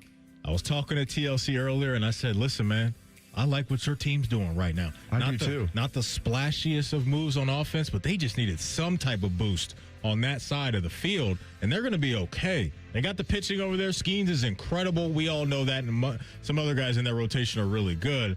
But for our Reds, man, it's been a very sleepy offseason again for them. And what stinks is our teams, with TLC's team, kind of a similar formula. Got good pitching. That's not the problem. But you miss out on Ryan O'Hearn, who they get. Brandon Lau, they trade for him. He's a 30-plus home run second baseman. Offensively, it's just looking like it's going to be another grind for us, and they're going to waste another year of Ellie before he signs a max deal with the LA Dodgers or somebody like that in the years to come. So I'm so glad you did that because I thought about putting them on the pressure list as well. Last candidates for me. It's the Oklahoma City Thunder, Bids. Because they're coming. Somebody walked in your trap and took over your trap yesterday. That's what the San Antonio Spurs did to OKC. And so, look, don't want to freak out too much, but it just felt like here's this team. They've got all these draft picks. They've already won a championship. They've got youth on their side that nobody's going to be able to slow this train down. And here comes the alien in Wemby. Here comes Stephon Castle, Rookie of the Year last year. Ron Harper's son, Dylan Harper, who played at Rutgers last year. He's getting his feet wet and really in the mix. But they've got some vets on that side as well for San Antonio. So this is just a time for OKC. You just got to look yourself in the mirror. Look yourself in the mirror because you've had to taste your own blood 3 times by one team over the last couple of weeks. And so they still obviously have a championship weekend. But now I think there's just a little bit more added pressure to OKC and kind of the runway that they have in the West because there's still Denver, there's San Antonio, KD and the Rockets are going to be a team you don't want to mess around with. And look, if the Lakers can figure their stuff out in a playoff setting, dealing with Luka, LeBron, and Austin Reeves, that's not going to be easy either. And so for some folks that maybe thought San Antonio had a little too much dip on the chip this year, they're showing no. We're good to go over here. But this is about OKC right now. They got to get back in the lab and figure some things out, Biz. They're on the pressure list right now for me. And you always wonder when a team wins a championship, will they have that same hunger the next year? It's like Ohio State this year, I see the hunger because it's so many new starters, and maybe it's more to it than that. I think back to the 2014 championship team, they brought almost everybody back, the Buckeyes did. Just didn't seem like they had the same hunger in 2015. So I don't know. I'm not saying that's the case with the Thunder. I just think the Spurs are really good. But maybe after you win a championship, you don't have that same hunger the next year. I think you may be onto something. And look, the NBA is fun right now. A lot of young players playing really well, young teams playing well. Cooper Flag looked really good again last night in Dallas. So I'm sure Mavs fans feel pretty good after that, even though, Nico, just like, my God, what are you doing? You talk about one of the craziest moments for me over the last couple of years was getting those notifications and thinking that this has to be some type of joke. It wasn't. I think Shams had to tweet out like another tweet. Like, this is not a joke, folks. This is for real. Luka's been traded to the Lakers. Coming up in 2 minutes. Important game. for the Pittsburgh Steelers. We're going to talk to Ray Fittipaldo about it next. It's Rothman and Ice right here on The Fan. Cashback is not available on gas in New Jersey and Wisconsin. Billy, your gas light's on. We need to stop and fill up. No way, Jen. Gas around here is too expensive. We can make it a little further. Billy, listen to your big sister. You don't need to drive all over searching for the lowest gas prices. Do what I do and use Upside. Upside? Do you live under a rock, Billy? Upside is the hottest cashback app out there. It's free to download, and you get real cash back for every gallon of gas you buy. I use it all the time, and I've already made around $200. You can make that kind of cash back just for buying the gas you have to buy anyway? Yes, I'm looking at the Upside app now, and there's a gas station at the next exit offering 25 cents per gallon cash back. Okay, I'm stopping to download Upside and fill up my tank. Download the free Upside app now to earn cash back every time you buy gas. Use promo code SEMI to get an extra 25 cents per gallon on your first tank. You can cash out anytime right to your bank, to PayPal, or a gift card for Amazon and other brands. Just download the free Upside app and use promo code SEMI for a 25 cents per gallon bonus on your first tank. That's code SEMI for a 25 cents per gallon bonus. Yo, I'm your old basketball. Haven't seen you out on the courts in a while. Why not pass me over to Goodwill? Donating me helps Goodwill's mission to provide career training and support services right here in the community. And that's a slam dunk. Donate today. Hey, I got next. To find your nearest Goodwill locations and to learn more about our mission, please visit goodwill.org. Goodwill, where your things start new lives. This Christmas, get a bonus AI Essentials course when you enroll in any My Computer Career IT program by the end of the year. That's a $3,900 value. Attend classes online or on campus. Enjoy lifetime job placement support and IT certifications in high demand. Go to mycomputercareer.edu today and take the free career evaluation. That's mycomputercareer.edu, an elite CompTIA certification partner. Conditions apply to AI offer, and financial aid is available to those who qualify, including the GI Bill. Rothman and Ice is sponsored by your local Pella Window and Door showroom on Gemini Parkway. The Fan, Ohio sports destination. Rothman and Ice present Big Game Preview. Sponsored by the Hinderer Motor Company. We love what moves you. Welcome back in. Big one up in Cleveland this weekend. Steelers coming to town. We're going to lock in right now on the terrible towels with our guy, Ray Fittipaldo. Covers the Steelers for the Pittsburgh Post-Gazette. Ray, happy holidays, man. How was Christmas and all that good stuff for you? It was great, guys. Merry Christmas to you and all your listeners out there. And, yeah, big game in Cleveland on Sunday. No doubt about it. Big game without one of their big playmakers in DK Metcalf. And so we found out that he was going to be suspended for 2 games. He tried to appeal it. The NFL said no. But what I want to ask you about is some of the info that came out about the contract now moving forward and the guaranteed money and how that may look a little bleak for DK Metcalf. Yeah, so the Steelers would have to trigger that, and there are no indications the Steelers want to move on from DK Metcalf after only 1 season. So, that kind of language is in every NFL contract. But if the Steelers want to pay those bonuses, they will pay those bonuses, and a lot of that's going to come in year 2. So unless something else crazy happens, like DK has another issue before next season starts, the Steelers are good to pick up whatever bonuses he had coming his way. So just being around DK this year, the Steelers have kind of always had this thing where they've been dealing with or been willing to sign up for receivers that can bring drama to the locker room and to the field. DK this year, just talk about the kind of teammate you've seen him be and the guy you've seen him be in year 1 as a Steeler. Yeah, I mean, I think DK's fine. I think the Steelers knew that he had some stuff in his past, but it was always stuff that was on the field. Like, it was never stuff that you would, equate to George Pickens not showing up for work or being late or being a cancer in the locker room. Like, the DK stuff was always, him getting into it with defensive backs and personal foul penalties, stuff like that. So, I'm really hesitant to compare him to Pickens or Antonio Brown or Martavis Bryant, just because those guys had separate off-the-field issues. But listen, this one was a big one. He did something he shouldn't have done, and depending on the result of the Ravens-Packers game on Saturday night, it could end up being a big issue for the Steelers on Sunday or the next week should they lose against Baltimore in Week 18. Hey, Ray, I know a lot of this depends on what happens the remainder of this season, but what do you think is the most likely scenario at quarterback next year for the Steelers? Do you think they're going to run it back with Aaron Rodgers, look outside, maybe Will Howard will be ready? What do you think is the most likely scenario next year? I think if Aaron Rodgers wants to come back, the Steelers will have him back. But, Aaron hasn't really indicated one way or the other if he even wants to come back. So, honestly, what he said back in the summertime was he's looking to end his career on a high note, and he didn't want to go out the way it was set up to go out after those 2 seasons in New York. So, listen, maybe Aaron is happy. They have a winning season. They go to the playoffs. He had a great time in Pittsburgh. Maybe that would be his cue, to hang it up. But if he did want to come back, I think the Steelers would have him back, and then you could talk about drafting a quarterback either in 2026 or 2027. Mason Rudolph is under contract for 1 more year. Will Howard under contract for 3 more years. So they wouldn't necessarily have to change their quarterback room unless there was a rookie in that college QB class that they really, really liked. Ray Fittipaldo from the Pittsburgh Post-Gazette joining us here on the Fan, talk all things NFL and Steelers. Ray, I want to ask you about how you've thought about the offense this year, right? With Arthur Smith as the offensive coordinator, they just seem to just kind of go about their business in a very slow way. It's not an exciting offense to watch. Were you expecting more of a spark and maybe more explosive plays this year than what they've brought to the field? It's interesting. They haven't had many of those down the field, big 50, 60-yarders. And I kind of stopped looking at the stats like a month ago, so I was actually surprised to learn this week they have the number 11 scoring offense in the NFL.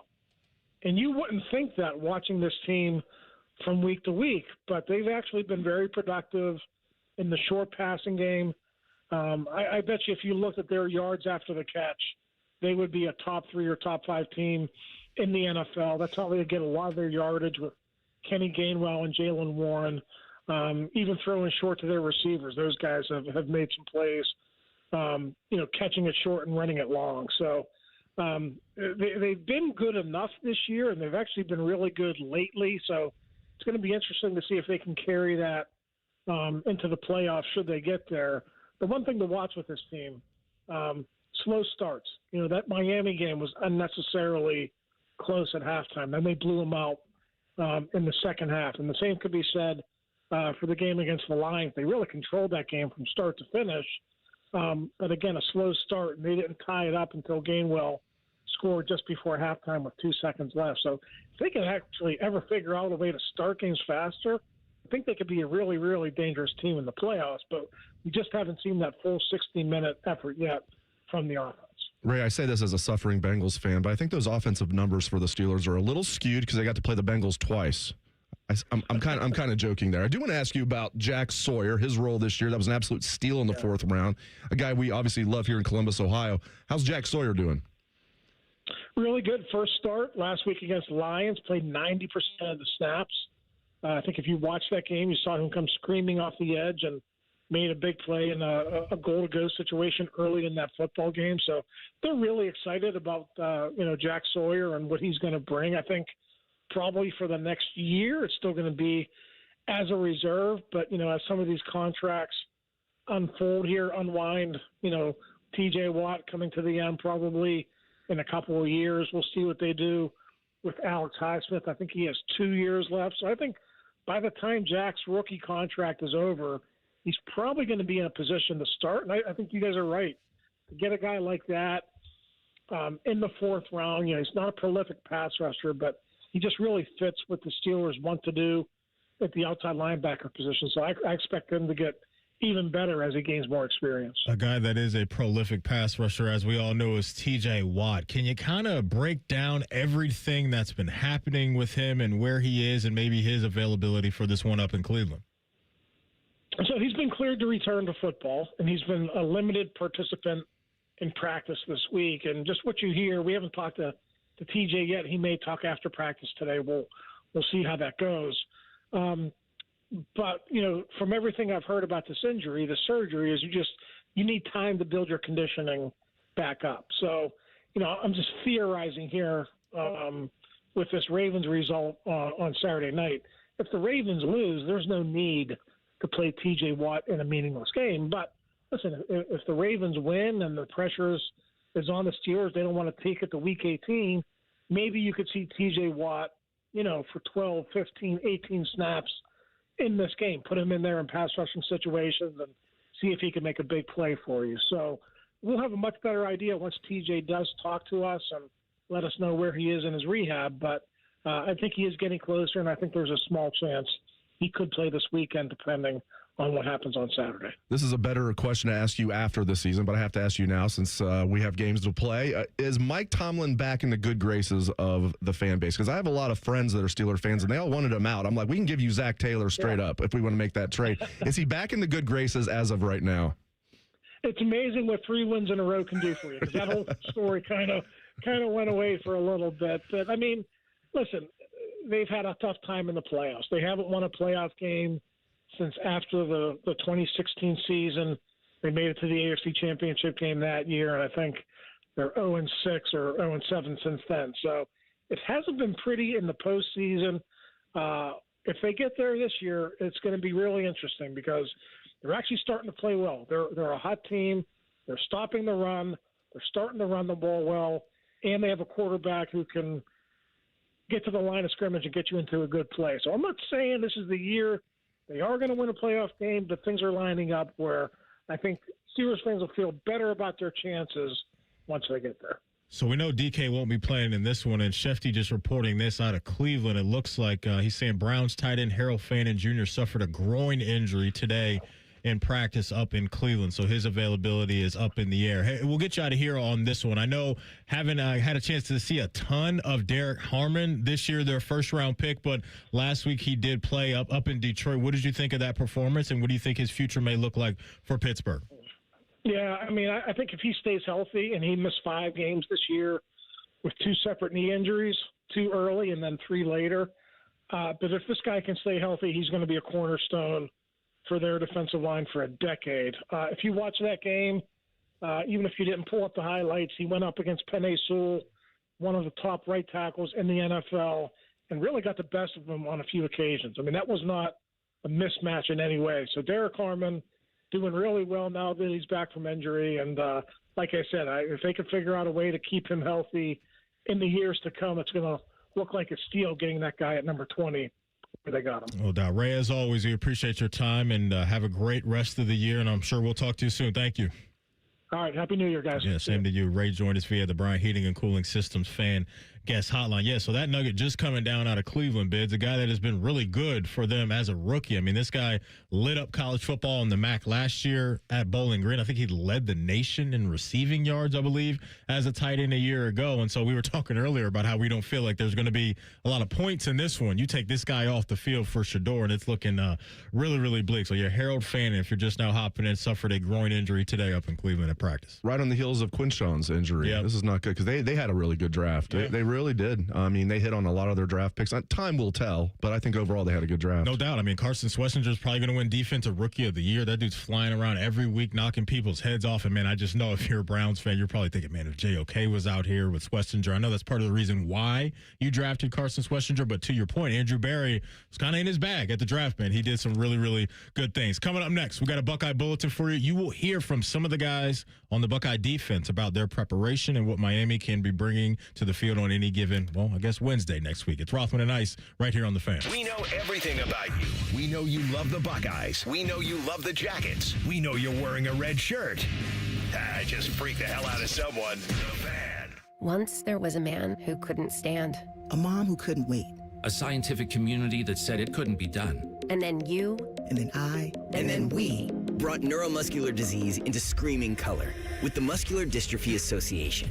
For 75 years, our voices have thundered through the halls of Congress. We've willed the impossible into existence. We've pushed the science, raised the funds, shifted the narrative, and transformed the reality of life with neuromuscular diseases. For 75 years, we've built communities together, established the field of neuromuscular medicine, and made it thrive. Call that a legacy. Call it impact. Call it momentum. Just call it ours. Because it's the generations of community heroes that give MDA the strength we have today. And until neuromuscular disease is a thing of the past, You couldn't stop us if you tried. Join us and celebrate 75 years of breakthroughs at MDA75.org. When it comes to prostate cancer, go to PCF.org for the help you need to navigate this disease and make the right decisions for yourself. Go to PCF.org today. Toyotathon is on at Tansky Sawmill Toyota with inventory on the lot and fresh inventory rolling in daily. Now is the time to treat yourself before the holidays. Visit TanskySawmillToyota.com for Toyotathon specials or visit our festive showroom on the corner of Sawmill and 161 in Dublin. And when you think Toyota, think Tansky. Think Toyota. Think Tansky. Think Tansky. Make your list, check it twice, and shop smart this holiday season. Open a Visa at Kemba Financial Credit Union and add some jingle to your wallet with $150 cash back after your first $1,500 spent within 90 days. Apply at Kemba.org. Restrictions apply. Offer ends 12/31/25. Being diagnosed with leukemia, lymphoma, myeloma, or one of over 100 other types of blood cancer makes people want more time to do the things they love. That means more time to be artists, prom dates, world travelers, and moms. We are Blood Cancer United, the world's leading organization focused solely on blood cancer research, support, and advocacy. We do the most for more people with blood cancer, so people with blood cancer can do more of whatever they want. Blood Cancer United. Join us at bloodcancerunited.org. Picture it, your holiday table, the family cooking together, the scent of golden brown bread, rosemary from roasted potatoes, and a salad so crisp it snaps. This season at Kroger, make the moments that matter possible with quality that's affordable in every aisle. Kroger, fresh for everyone.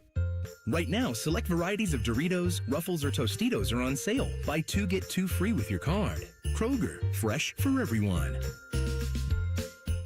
They're trained. They're fired up. Let's do it. When you need heat, they can't be beat. They're Ohio State's undefeated heating and cooling team. For plumbing, drain, heating, and cooling, there's only one team. The Waterworks. Better care, better value, better results. Call the Waterworks at 614-232-2222 or visit them online at thewaterworks.com.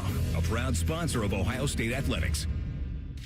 Bet365 is paying out before the final whistle. Check out Bet365's unrivaled early payout offer. When you bet on a team to win and they take a 17-point lead, you get paid no matter the final score. Forget the final whistle and start counting that cash. Hold up, you get early payout on parlays too. Download the app and see why it's never ordinary at Bet365. Gambling problem? Call 1-800-GAMBLER. 21 plus only. Must be physically located in Ohio. Terms and conditions apply. An app only. Hey everybody, it's Jeremy Birmingham. Berm from the Austin and Berm Show here on 97.1 The Fan. All right, last week I took a gamble and said I'd tell you guys my week one results. I stepped on the scale for my first Awaken 180 weigh-in, and drum roll please, I'm down 10.2 pounds in my first week, down 3.6% body fat too. And that's not luck, but it's also not water weight nonsense.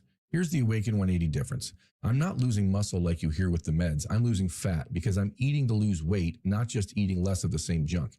And yeah, if weight loss is your New Year's resolution, imagine starting the year by dropping double digits in week one. How motivated would you be to keep going? Exactly. That's what Awaken 180 does. The results don't tease you. They show up every single week. My plan is simple. From here on out, 4 to 5 pounds a week until I hit my goal. It's not crazy. It's totally doable. Everyone I know has succeeded with Awaken180.com. Now it's my turn. Make it your turn too, online at Awaken180weightloss.com. Join our resident gambling degenerates, Steve Biddle and Scotty Vegas for On the Money, Sunday mornings at 9. Presented by the Sportsbook at Hollywood Casino Columbus. All the action, none of the responsibility. The Fan. All your favorite fan shows are available when you want them. Head to 971thefan.com and hit that subscribe button. The Fan, Ohio sports destination. Rothman and Ice present Buckeye Bulletin. Sponsored by Logan AC and Heat Services. Don't go through another furnace breakdown. For fast, friendly service, call the experts at Logan Services now for a free estimate and next day furnace installation. All right, Biz, let's knock out a Buckeye Bulletin. Dave Biddle in the house today for AR. Buckeyes getting ready for the Hurricanes practices going on, Biz. What we got going on over there at the Woody right now? Probably the finest stretching that we'll ever see. There's a 15-minute mandatory window for practice today that is open to the media. Yeah. Okay, not open to the public. It's open to the media. And then the Cotton Bowl, the CFP in general, mandates you open 15 minutes of practice. And I'd probably do the same thing if I was Ryan Day. I'm not criticizing him, but I bet you those 15 minutes will consist of stretching. But we'll get to see 15 minutes. Yeah. We'll get to take pictures and videos. It'll just be good seeing the Scarlet and Gray in action. I've had people say, I better not see any 13 or 14 personnel on offense. I'm like, I probably won't see it because we won't be out there when they're working on the offense. No. But people do not like it when they take Jeremiah Smith off the field to put like Bennett Christian on there, or take Carnell Tate off the field to put a tight end in there. So I don't think the Buckeyes are going to lean on that too heavily. But you know when that won't happen? If Coach Day has some confidence that his O-line can hold up. Because if not, I think you're going to see it. I think you're going to see it now. In critical moments, never want to have 4 off the field, never want to have Carnell Tate off the field. But if that O-line can't do their job on their own, then you got to do what you got to do as a play caller. Or is anybody speaking after practice today? No, there's no interviews. It's just 15 minutes. Boom. Oh, there it is. So the line is still at 9.5 for Ohio State and Miami. They're still the favorite. You mentioned it earlier. There should be some comfort there. Obviously, they know that facility well, but Buckeye fans, I think, will be all over the place. Last year, this team had to figure it out. After the Michigan game, it was tough scenes, man. Just the emotion just around the program and just the brand. It was just so dark and heavy, right? And rightfully so, with where the rivalry was and how good that team was supposed to be leading into that game. They lived up to that after that.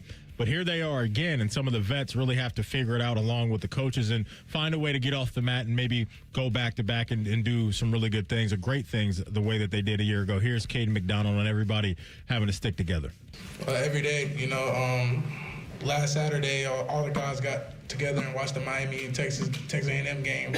Just getting that early film session in and we always do things, we love each other. Even through the hard times and bad times, we always stick together. So our guys, we really love each other. How have you felt about the team chemistry this year, being around these guys, talking to these guys this season? Really good. And, I always thought the chemistry would be good this year because of the culture Coach Day's created. I was concerned about leadership because I said last year, that might be the best leadership I've seen from an Ohio State team. There's been really good leaders over the years, but just overall, even younger guys like Caleb Downs, he was absolutely a leader last year as a sophomore. And then you look at some of the veteran guys like Will Howard and Lathan and all these guys, Jack Sawyer. I mean, the epitome of great leaders, and Cody Simon. So I was a little concerned about that coming into the year, but I think they do have good leaders. Maybe not as many frontline leaders as they had last year, but the chemistry is just on point. I mean, these guys are tight, like K-Mac was saying. I think K-Mac's the best one tech in the country, by the way. That kid is awesome. This is a tight-knit group. And another thing, Maddie, and I noticed this last year, there's always going to be cliques somewhat on a sports team, especially when you have 105 guys on the team. Right. I don't see a lot of cliques. They're a very tight-knit group, like K-Mac was saying. You mentioned K-Mac, and it's amazing what this defense has gotten from an interior defensive lineman back-to-back years, right? Tyleik Williams turns himself into a first-round pick by the Detroit Lions, and here's K-Mac as just a presence. And you saw some of this last year from K-Mac, but now that he has, a lot more on his plate, this dude's really taking advantage of that. We talked off the top about Miami and the team that they are down in the trenches. Here's Kenyatta Jackson on what he's seeing on tape from that Miami offensive line. Their O-line is pretty big. They move well. 61 and 70, the two tackles, they're probably the best, offensive linemen on the O-line, but as a collective, they move well and they're pretty huge. One of their tackles may be a top 10, top 15 type of pick. He's an absolute dude. And so I just wonder where Coach Patricia and Coach Johnson feel like they could create pressure and get home against that offensive line. That's going to be a very fun matchup to watch. Yeah, they better give their center help. Brockermeyer is a good center. His dad played in the NFL.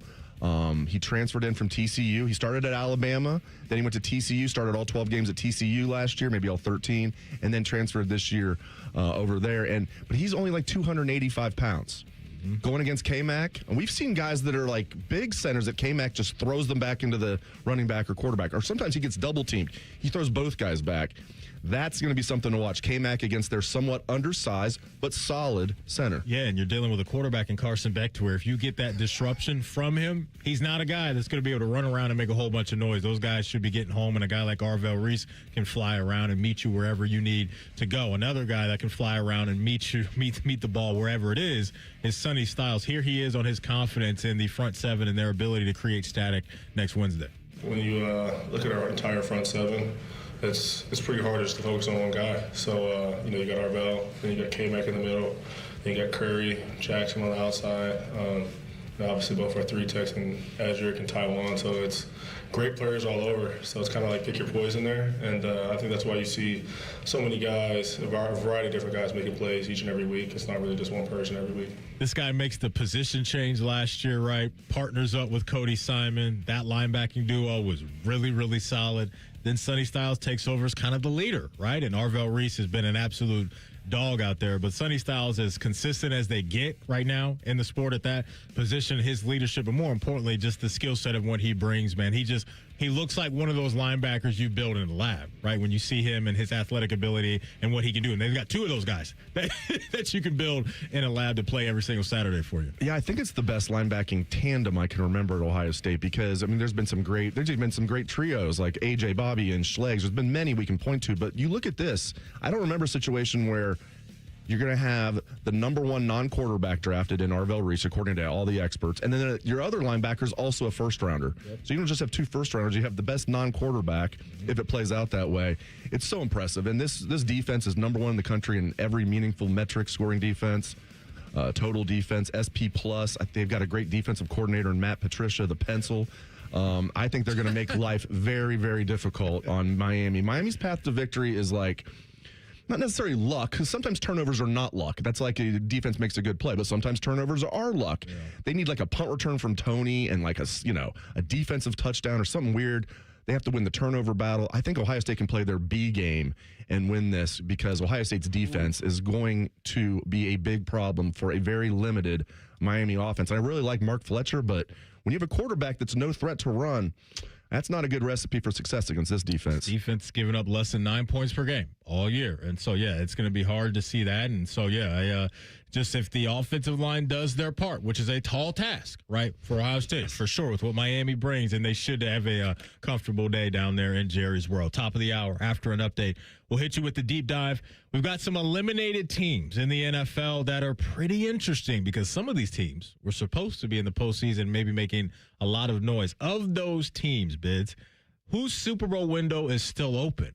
Whose is closed? We'll talk about it next. It's Rothman and Ice right here on The Fan. Question from a listener. Do you dopes ever get tired of talking about Ohio State? No. The Buckeye Show. Weeknights at 6. The Fan. When it comes to prostate cancer, go to PCF.org for the help you need to navigate this disease and make the right decisions for yourself. Go to PCF.org today.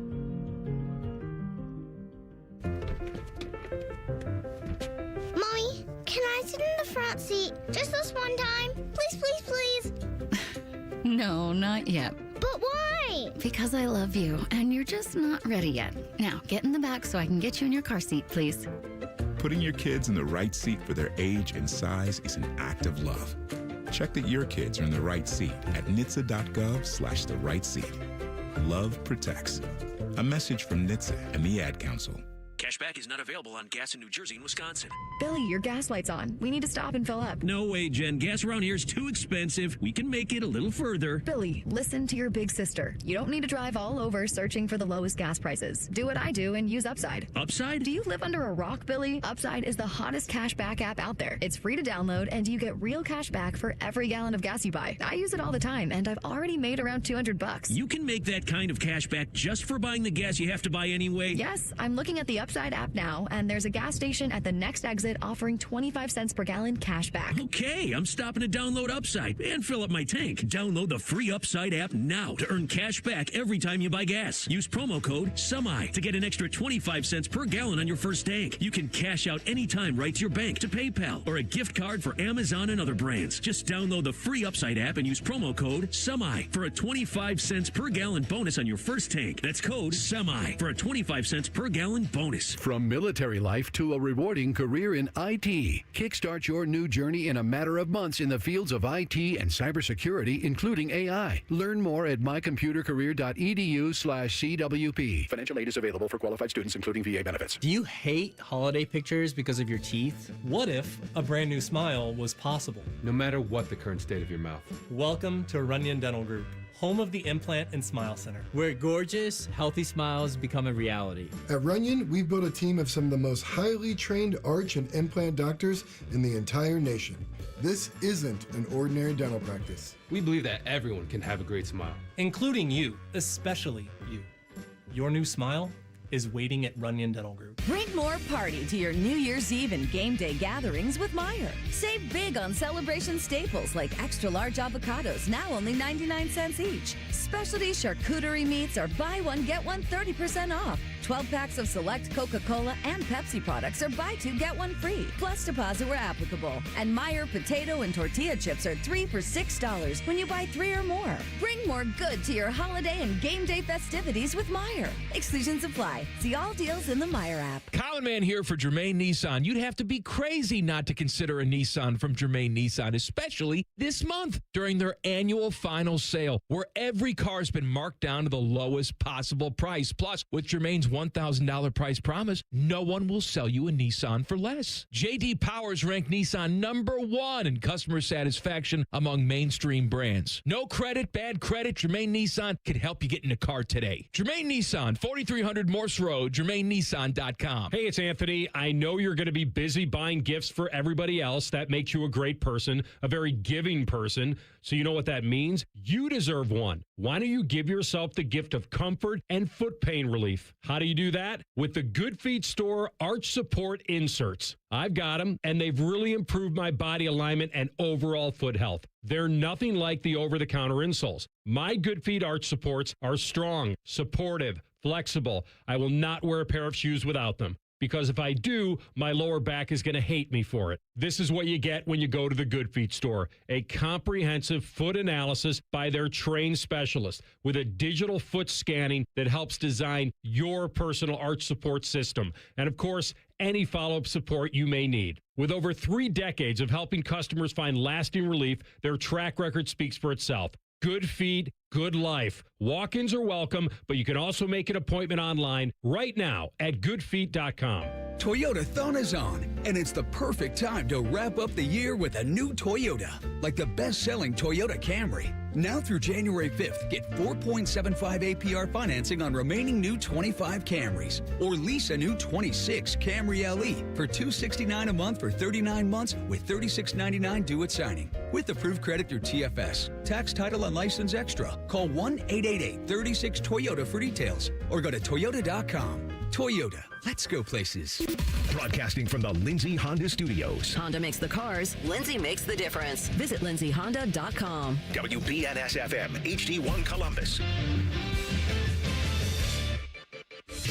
Good afternoon. I'm Nate Puderbaugh, their sports update. According to Dave Wetzel and Peter Thamel of ESPN, Michigan is zeroing in on former Utah head coach Kyle Whittingham as their next head football coach. Whittingham stepped down earlier after 21 seasons at Utah. He led the Utes to an almost 67% winning percentage in an unbeaten season in 2008. In other coaching news, Ohio University has officially promoted defensive coordinator John Hauser to head coach. He coached OU to a 17-10 win over UNLV on Tuesday in the Scooters Coffee Frisco Bowl. Afternoon football features some Big Ten teams. Northwestern and Central Michigan are scoreless in the Game Above Sports Bowl, and Minnesota takes on New Mexico in the Rape Bowl at 4:30. Despite Donovan Mitchell's 34-point effort, the Cavs fell to the Knicks on Christmas when Mitchell missed a game-ending three-pointer. The Cavs return to the court Saturday night to take on the Rockets in Houston. And the NHL continues their winter break. The CBJ return to the ice this Sunday. Breaking sports news, what happens on the Fan, Ohio sports destination.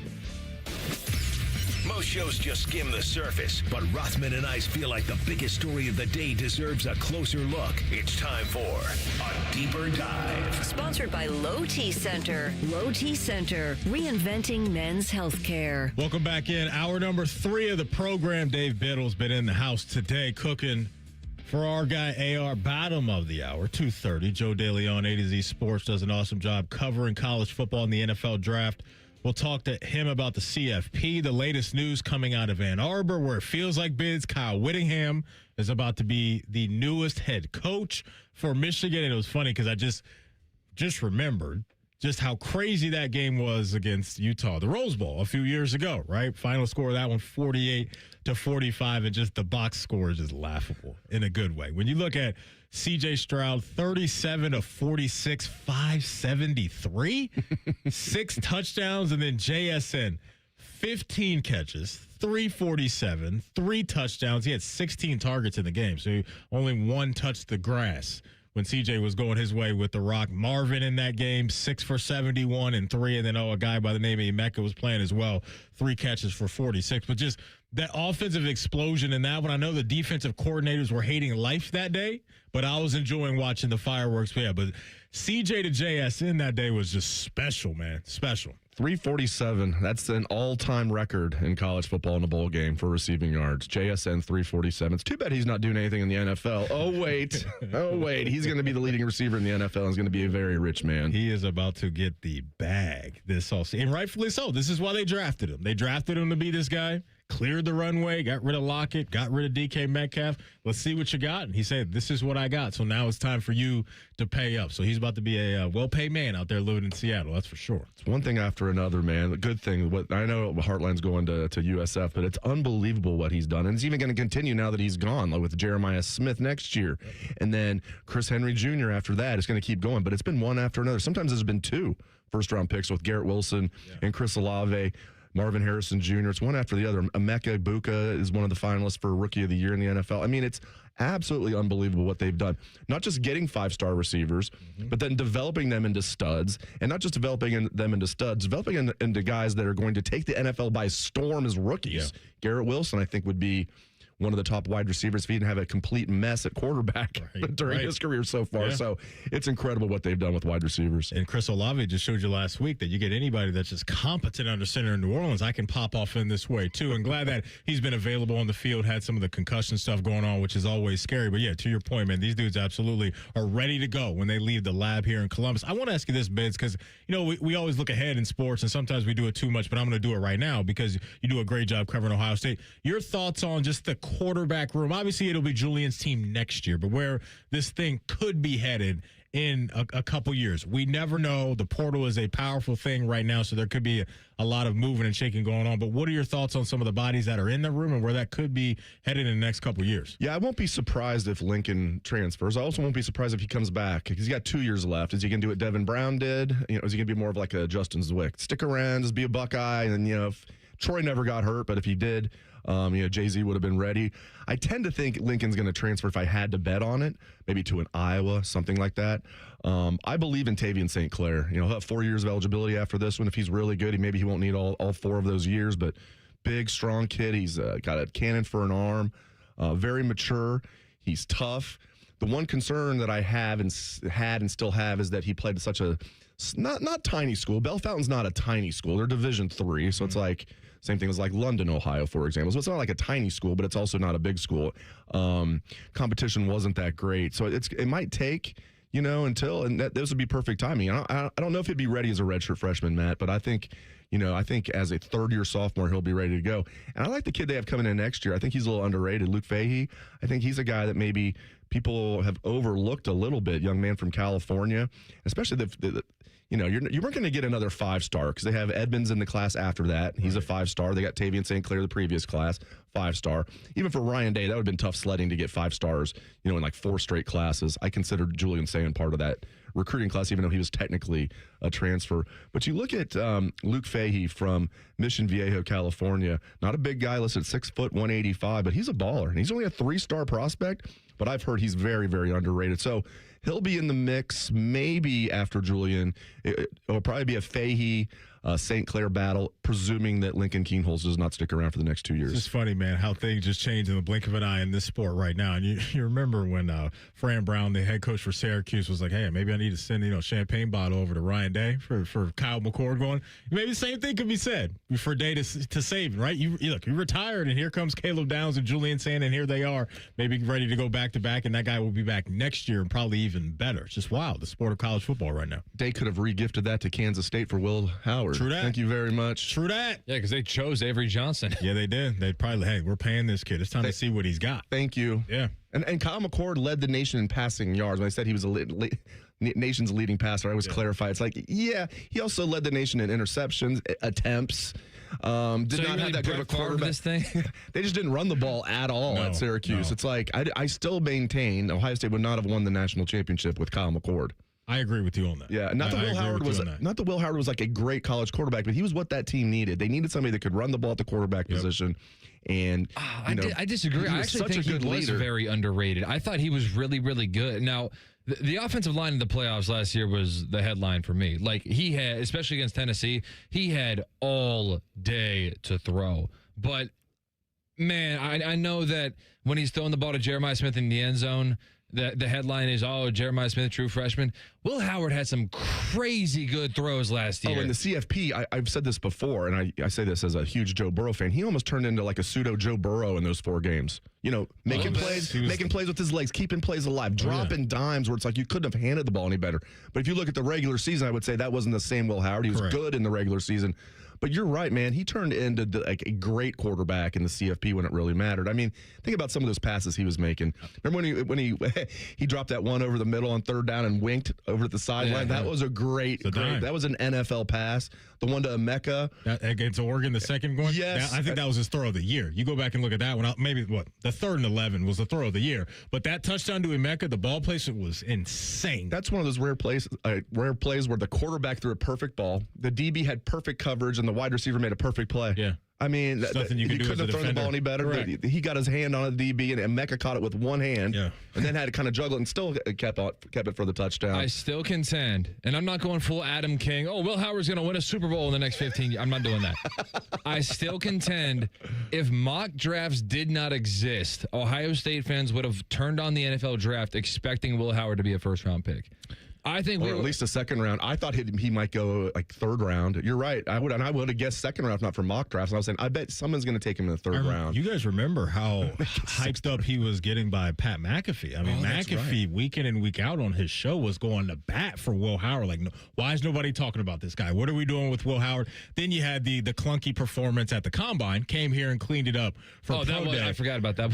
That was a tough look for him. But to your guys' point of like what he put on tape though at the most important time was crazy. And I'm with you, Biz. Like, as far as the ceiling for last year's offense, it's not as high with Kyle there. Like, Kyle, the arm talent you could respect, and I think they would have figured it out in time with the talent that they had. But the respect you had to pay to what you mentioned with adding maybe an extra body to the box with the 2-headed monster of Quinshawn and Travion and Will, it just opened up so many things for that offense and his experience too, because I think that played a factor into his ability to lock back in. Because if that's a young quarterback dealing with everything that was swirling around the program and especially the offense, because remember, he didn't play well in that Michigan game. The interception that led to the doorstep of a touchdown for Michigan, like that was impressive to me, is what you guys talked about with how he just locked back in physically, but mentally as well to come out on the other side. I think that showed itself because he had some seasoning to him. Yeah, like during the regular season, it was like with Will, there was always like 2 or 3 times a game, like where it was like, oh, geez, what is he doing there? Like some knucklehead play that he'd make. And then in the CFP, there was none of that. And McAfee, I don't think, watched him that much up close until the CFP because ESPN didn't have the rights to the games until then. And then he's seeing this, he's like, why is this guy? He's like 6'4", 240. Why is he not a first-round pick? Right. Yeah, Pat McAfee also thinks that there should be like 364 first-round picks. He's not going to say anything bad about anybody. And some of them should be punters, right? Yeah, exactly. But yeah, I mean, no doubt. It's just you look at what the portal can do for it. No matter who you are, you're Vandy, you're Ohio State, and especially at that position, they've crushed it back-to-back here with Julian, and then even going back to Justin Fields even. You can bring that up, right? With him coming from Georgia, just the ability to get right now talent is available for you no matter who you are. Coming up next in Pre-Snap Reads, we'll finish out our NFL picks and lock in on our bet of the day with Bet365. It's Rothman and Ice right here on The Fan. Never have I been so excited to get a whiff of sweaty jock straps. It's Football Friday. Sponsored by Tansky Sawmill Toyota. Yay, football, The Fan. Some journeys start small, with small pause and big purpose. Look how little fly, you sweet girl. Every great partnership begins with the first step. Bella, let's go. through the world so one day they can guide someone through life. With shared experience, confidence grows, and the path becomes clear. It takes time, patience, and love. But the reward lasts a lifetime. Good girl, Dad. You don't just raise a puppy. You raise a future. Become a Dogs Inc. puppy raiser. Give a dog a purpose. Give someone hope. Learn more at dogsinc.org. Hey guys, 13-year NFL veteran and Super Bowl champion Jason McCourty here, and I'm the Innovation Ambassador at FAIR, Food Allergy and Research Education. I would say the most challenging thing as a parent of a kid who has a food allergy is probably the ignorance that I myself had in the beginning. I didn't know what anaphylactic shock was. I didn't know the dangers, let alone the things that she needed to be able to have a normal life. When you go to drop your kid off, and every single time in the beginning, we'd have to go through everything she was allergic to. Preparation is everything. And me, for playing football for 13 years, it was all throughout the course of the week. It's getting ready for game day. When you're on the field, you're playing for your fans. At home, you're playing for your family. My playbook, read labels, keep it allergy friendly, and have an epinephrine nasal spray as a backup plan. Because when my family's safe from food allergens, that's the real victory. Visit foodallergy.org to learn more. Your child is sick.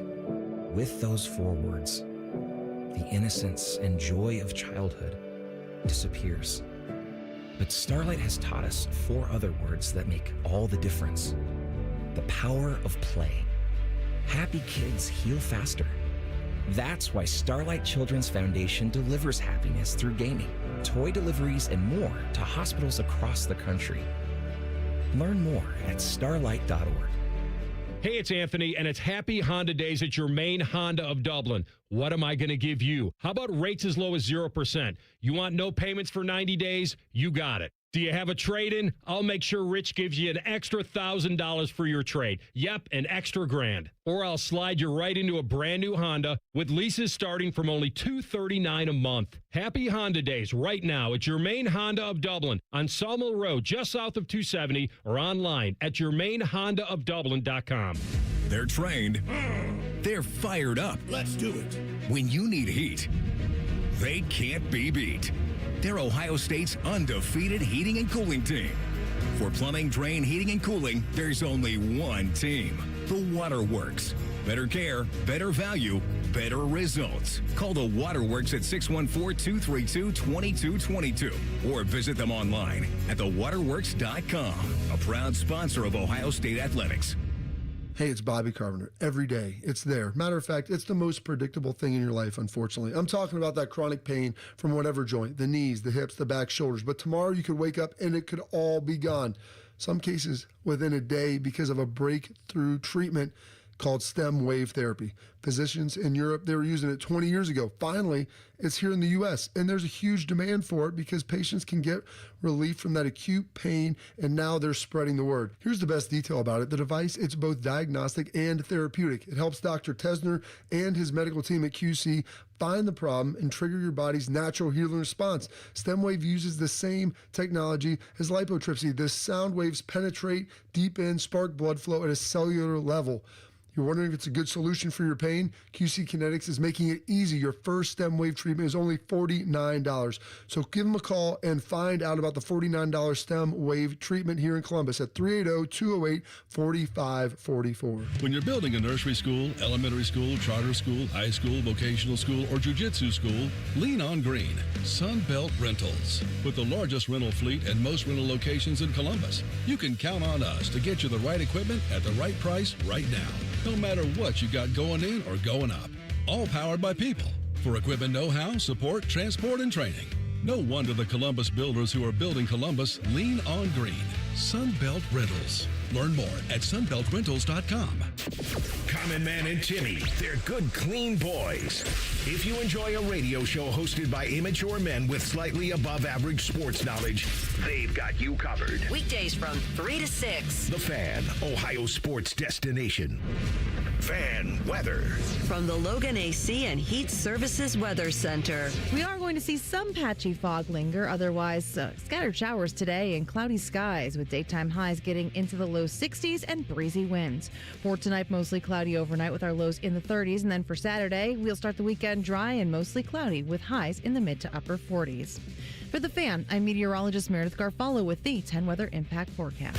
Bet365, the official online sports book of Rothman and Ice. Whatever the moment, it's never ordinary at Bet365. The Fan, Ohio's sports destination.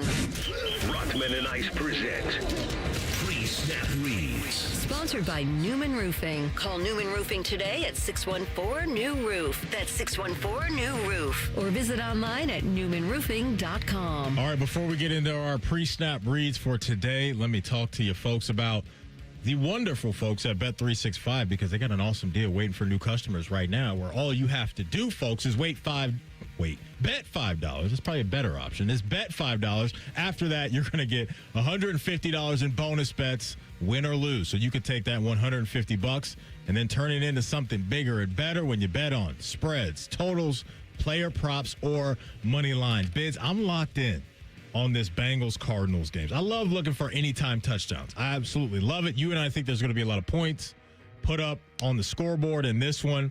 I'm looking at Michael Wilson. Michael Wilson may be one of the best fantasy pickups of the year, if not the best fantasy pickup of the year. He scored a touchdown in 3 straight games. I like the value on his anytime touchdown at plus 165. Ooh, I love that. I thought you were going to tell me it was like even money going against the Bengals. Ooh, I love that. Plus 165. Yeah, I'm going to tell you on that. Anybody else you're interested in that game that could find an anytime tutty for you? Yeah, I'm trying to think. I'm sure Jamar Chase is like minus. He is minus 150. Hasn't scored a touchdown in 5 straight games. Okay, maybe. So I do like when an absolute elite player is due, even if it's in baseball. I did kind of mess up. I was doing it a lot when Ellie hadn't hit a home run in a month. I'm like, oh, he's due, and I kept doing it. And then he went another month without hitting a home run, so that wasn't smart. But a lot of times that works for me, so I like that. Okay. Minus 150, Jamar Chase. What's Chase Brown? Chase Brown is minus 160. Okay. I'll tell you who else I'm kind of interested in this one. I kind of like Gesicki's value. I was just about to say that. Okay, so Gesicki scored a tutty in 2 of the last 3 games. Juice on that is plus 250. That's good value. Okay. Because he was also hurt for a while, and then he's come back, and Burrow likes him. He does. That's the reason he's so let's go, because Burrow wanted him. Let's go Mike Wilson or Michael Wilson. Do you want him enough to give him a contract extension too, like everybody else that Burrow wants? I mean, they signed him for way too much. They signed him to a 3-year contract. I'm like, what do you? I mean, it wasn't like they broke the bank, but it was like, why are you giving a tight end like $9 million a year when you just paid T. Higgins like he's a number 1 and paid Jamar Chase like he is the best receiver ever? He wasn't that great in Miami, was he? Gesicki? He was okay. He was. To your point, he wasn't. Not a 3-year deal. I think he had one pro. I know, and you're already paying your wide receivers. You can't then just pay especially, it'd be one thing if you're getting like one heck of a great blocking tight end, right? You're getting a pass first, a receiving first tight end. Yeah, they already gave him a 3-year contract. The Cincinnati Burrow's friends. Yeah. What number 9 wants, number 9 gets. Joe Burrow's the new Aaron Rodgers. Just, hey, man, who are your friends? Bring all the homies. Yeah. Minus the winning. Well, they had a couple good years there. They went to the Super Bowl, got to the AFC Championship game, and then I blame it mostly on Duke Tobin in the front office. They've had some terrible yes. Like Shamar Stewart, when we were talking to Ray from the Pittsburgh Post-Gazette, it's like, dude, when you're talking about Harmon, that's who I wanted. Like, well, he's been hurt. Yeah. Well, Shamar Stewart's been hurt, and when he's healthy, he's terrible. And he's been hurt all year. That was the typical Bengals pick, wasn't it? Oh, yeah. He wasn't productive in you but look at him. It out. Oh, we're smarter than everybody. We're the Cincinnati Bengals. It's like, dude, this guy had 1.5 sacks each year. I know. They bought it. Go ahead. He's like a combine warrior. That's a typical Bengals pick right there. We see franchises do this though. They fall in love with the traits, right? Like you can look at the Colts. They fell in love with the traits with Anthony Richardson. The sample size was small. The positive production was small as well. And those guys are just so tantalizing, right? It's so sexy to see. Oh, because he looks the part. Shamar Stewart, like he looks the part. But to your point, give me somebody that's got something on their resume. But look, you nailed it, man. Like coming out of that Super Bowl, going to the AFC title game after that, it was so important to just hit on young, talented players on defense because the offense was figured out and they just haven't been able to do it. And they pointed the finger at Lou, and Lou's showing us, you give me respectable talent in this league, I'll give you an above-average defense. We may not be the best in the league, but it's not going to be as bad as it is and has been in Cincinnati the last few years. It's amazing. I know he's an offensive coach, but Zach Taylor is the head coach of the Bengals. He's in his 7th year, and he gets like no blame at all for them having a historically bad defense. It's like, man, I don't know how that happens, and you're right. They were like, well, Lou Anarumo was the problem. When they went to the Super Bowl, everybody was saying it's because of Joe Burrow and Lou Anarumo. Correct. Yeah. That defense was really good. They had some good talent, too. And he's in Indy now, right? He's in Indy, yeah. And I know their defense was awful. Again, I don't think they stopped the 49ers at all throughout the entire game. But no, they didn't get their first stop until 4:37 left in the fourth quarter on a tip drill interception. Okay, they did get one. I was watching most of that game. Yeah, and it's not like Anarumo's doing a great job, but like, thinking he was the problem in Cincinnati, it's like, no, drafting is the problem. Head coach is the problem. And letting guys like Jesse Bates walk and Von Bell walk and guys like that. I am curious, though, where they are real quick, that being the Colts. I want to see where they're at in points per game right now. And so it's not great. They are about 23 points per game right now, giving up. Would you like to guess where your Cincinnati Bengals are at the moment? 32nd. 30.5. Last place in the NFL in points. Oh, I thought you meant what? So yeah, they're ranking. Dead, Yeah, they're he was right. You're dead right. last. They're dead last. Okay. Yeah, you're right. When you said 30, I'm like, they're actually tied with somebody. No, that's way better than I thought. I thought this was an over-under. They are no 30 and a half place. They're the 33rd best defense in the NFL. Exactly. Wait, there's only 32 teams. That's right. Ohio State's defense is better than theirs. So 30.5 they give up per game. I mean, there's 3 teams in the AFC North that are in the bottom, let's see here, 1, 2, 3, 4, 5, 6 in points per game allowed. The Bengals, the Steelers, and the Ravens. Ravens giving up 23. Steelers giving up 23. And so, yeah, the AFC North, you can get after some of these defenses. Bengals got who? Arizona? Yes. All right, here's your bar. You need to hold them under 19 points because the Cowboys have already played this week. And so because of that, they've allowed more points and they've jumped up to number 1. If you hold the Cardinals to 18 or less, the Cowboys can pass you for the worst defense in the league. I don't want that to happen. I want them to have shame on their face. This has been a historically bad defense. I don't want any dead cat bouncing to have any effect. Oh, we're fine. We're 31st. I don't think they're going to make any changes. They're not going to. I don't think they're going to fire Al Gold. You're totally right. They're not going to fire Zach Taylor. They're not going to fire Duke Tobin, who's like, I think he was like adopted by the Brown family, the way they treat him. It's like, seriously, they're not doing anything, and no one should be surprised. I mean, Marvin Lewis overall was solid, but he took over an absolute disaster. But 16 years, 0 playoff wins. I think there's one franchise in the NFL that would have kept him for 16 years, and he was 0-7 in the playoffs, and that was the Bengals. So it's, when Zach Taylor, when he was the head coach of the team that went to the Super Bowl, I won't say he led them to the Super Bowl, I was like, oh, he just got a lifetime contract. Crazy, man. Zach's got 2 years left on his deal.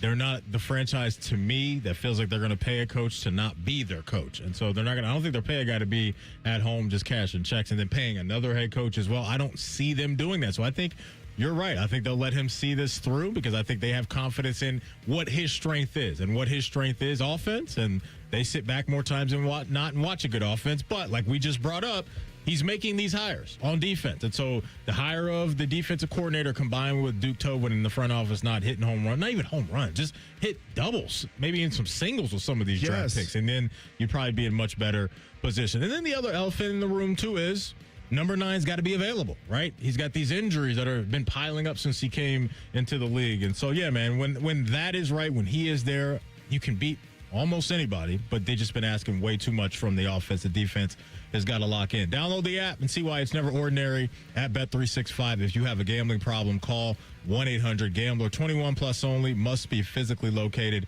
in Ohio. Terms and conditions apply. In-app only. And may the odds be ever in your favor. All right, TLC, we could probably knock out these next, 3 games we got here before Monday Night Football? Sure. All right, here we go. Battle for the number 1 pick, by the way. Giants -1 in Las Vegas. If you're the Giants, go ahead, sorry. I was going to say there is an IR off between these two teams right now. Brock Bowers went to IR, and the Giants put a few more on. Max Crosby's coming out saying he doesn't care about the number 1 pick. His job is to be the best D-end in the league, and I respect the heck out of that. Question. Giants get the number 1 pick. They trade out of that to get assets since they have their guy in-house already? Yes. Probably what you do, right? Especially when I don't think there is a surefire. Is Mendoza pretty much the consensus to go. And I think he's going to be a good. But yeah, I like Moore if he comes out. I like Dante Moore as well. And but are we convinced that they're going to be better than Jackson Dart? You already have a good NFL quarterback as a rookie. That's hard to find. Yeah, I would go with Dart, and I would trade that pick and load up on assets. Yep. I'm going to go with the Giants on the road. I'll lay that point. Essentially a pick 'em. I'm with you. The entire nation will have access to Eagles at Bills in the 425 window. Burkhardt and Brady. Bills -1. Give me Bills at home. That's going to be a really good one. Give me Bills at home. Yes. We just talked about the Bengals swinging and missing on picks inside their window. I mean, Keon Coleman for the Bills. They're getting nothing from him. He was a healthy scratch last week. But Josh Allen and Cook, I think, can do enough in this one. I'll go with the Bills at home as well. And just for you, Ice, because I know that you enjoy this, Keon Coleman was the receiver they drafted after they traded down out of the Xavier Worthy pick. Hey, that bid's insane. You do business with the Chiefs, a team that's been in your way. You give them an elite playmaker in Worthy. I'll never get it. I'll never get that. I didn't care about that until they drafted a receiver. It's like why'd you trade down just to take another receiver? But I just don't want to help them in any way. You know, a team that we've been clashing in AFC title games, I just would never do business with them. All right, and then we got Sunday Night Football. Chicago is in San Francisco. San Fran -3. I like the Niners in that one. Okay. Yeah, on the road. Yeah, Bears on the road. Bears have been overachieving this year. They've been very good. Yeah. Maybe I shouldn't even say overachieving. I mean, that was a really home run hire. Yeah, but give me the Niners at home -3. I'll roll with you on that. You can get after that Bears secondary a little bit. Purdy's coming off a good game. They've got some confidence. I'll roll with them as well. Coming up in 2 minutes, a lot happening around the world of college football. Joe DeLeone covers the sport very well at A to Z Sports. We'll talk to him next in 2 minutes. It's Rothman and Ice right here on The Fan. Toyotathon is on, and it's the perfect time to wrap up the year with a new Toyota. Now through January 5th, get 4.75 APR financing on any remaining new 25 RAV4 or RAV4 hybrid. Or lease a new gas-powered RAV4 LE for $279 a month for 39 months with $39.99 due at signing. With approved credit through TFS, tax, title, and license extra. Call 1-888-36-TOYOTA for details or go to toyota.com. Toyota, let's go places. 1-877 Cars for Kids. Hurry! It's our last chance to donate for 2025. Ready to get rid of that old car? Donate it to Cars for Kids. Call 1-877 Cars for Kids to reach a friendly live agent. Donation's super easy, and your car can be picked up as soon as tomorrow. Call us now, 1-877 Cars for Kids. 1-877 Cars for Kids. Donate your car today. Hurry! It's our last chance to donate for 2025. Cashback is not available on gas in New Jersey and Wisconsin. Billy, your gas light's on. We need to stop and fill up. No way, Jen. Gas around here is too expensive. We can make it a little further. Billy, listen to your big sister. You don't need to drive all over searching for the lowest gas prices. Do what I do and use Upside. Upside? Do you live under a rock, Billy? Upside is the hottest cashback app out there. It's free to download, and you get real cash back for every gallon of gas you buy. I use it all the time, and I've already made around $200. You can make that kind of cash back just for buying the gas you have to buy anyway? Yes, I'm looking at the Upside app now, and there's a gas station at the next exit offering 25 cents per gallon cash back. Okay, I'm stopping to download Upside and fill up my tank. Download the free Upside app now to earn cash back every time you buy gas. Use promo code SUMMI to get an extra 25 cents per gallon on your first tank. You can cash out anytime right to your bank, to PayPal, or a gift card for Amazon and other brands. Just download the free Upside app and use promo code SUMMI for a 25 cents per gallon bonus on your first tank. That's code SUMMI for a 25 cents per gallon bonus. Rothman and Ice is sponsored by your local Pella Window and Door showroom on Gemini Parkway. The Fan, Ohio sports destination.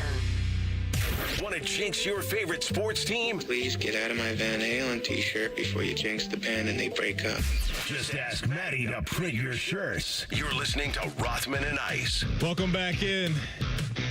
Going to light up right now the Bryant Heating and Cooling Systems Fan Guest Hotline. Bring on one of our favorites, Joe DeLeone from A to Z Sports. Does an awesome job covering college football and the NFL draft. Joe, happy holidays, my man. How we feeling? Good. Happy holidays to you guys as well. Yeah, man. Appreciate your time as always. Let's start in the Big Ten. I'm sure you've seen the news floating around today that Michigan kind of feels like they're getting close to hiring their new head coach, and it seems like that's going to be Kyle Whittingham, Utah's former head coach. Your thoughts on that fit if it officially happens? Yeah, I think that for the circumstance and everything that's going on, and there's obviously a million layers that come into this. I mean, this is a tremendous hire. I don't know if we have enough context to know if Kyle Whittingham's the type of coach that can actually go on to win a national championship. Didn't have the same level of resources at Utah as he's about to have at Michigan. But the reason why this makes sense is we look at the timeline. When they fired Sharon Moore, it was well after all these big brands, one of the craziest coaching searches, carousels that we've ever seen, with the amount of big brands that were open. And then on top of that, with the amount of quality candidates that decided to go back to whatever school that they started at with gigantic extensions and increased resources. There was just not enough of a pool for Michigan. There were going to be very, very small number of guys that they could have called up and at least gotten interest from. And Kenny Dillingham decides that he's better off sticking in Arizona State and continuing to represent them. And the Kalen DeBoer thing, I felt, was never really true. It was just a bit of a pipe dream. The fact that they didn't have anyone they could go and get a coach who was one of the most steadiest coaches in college football when he was leading Utah, that's a great outcome here. And the fact that you don't even have to pay a buyout, you don't have to go and pull him away from his current school, him willingly stepping away times up perfectly that, you know, he's saying that he just didn't want to be the guy who stuck around too long and he upgrades into a better job.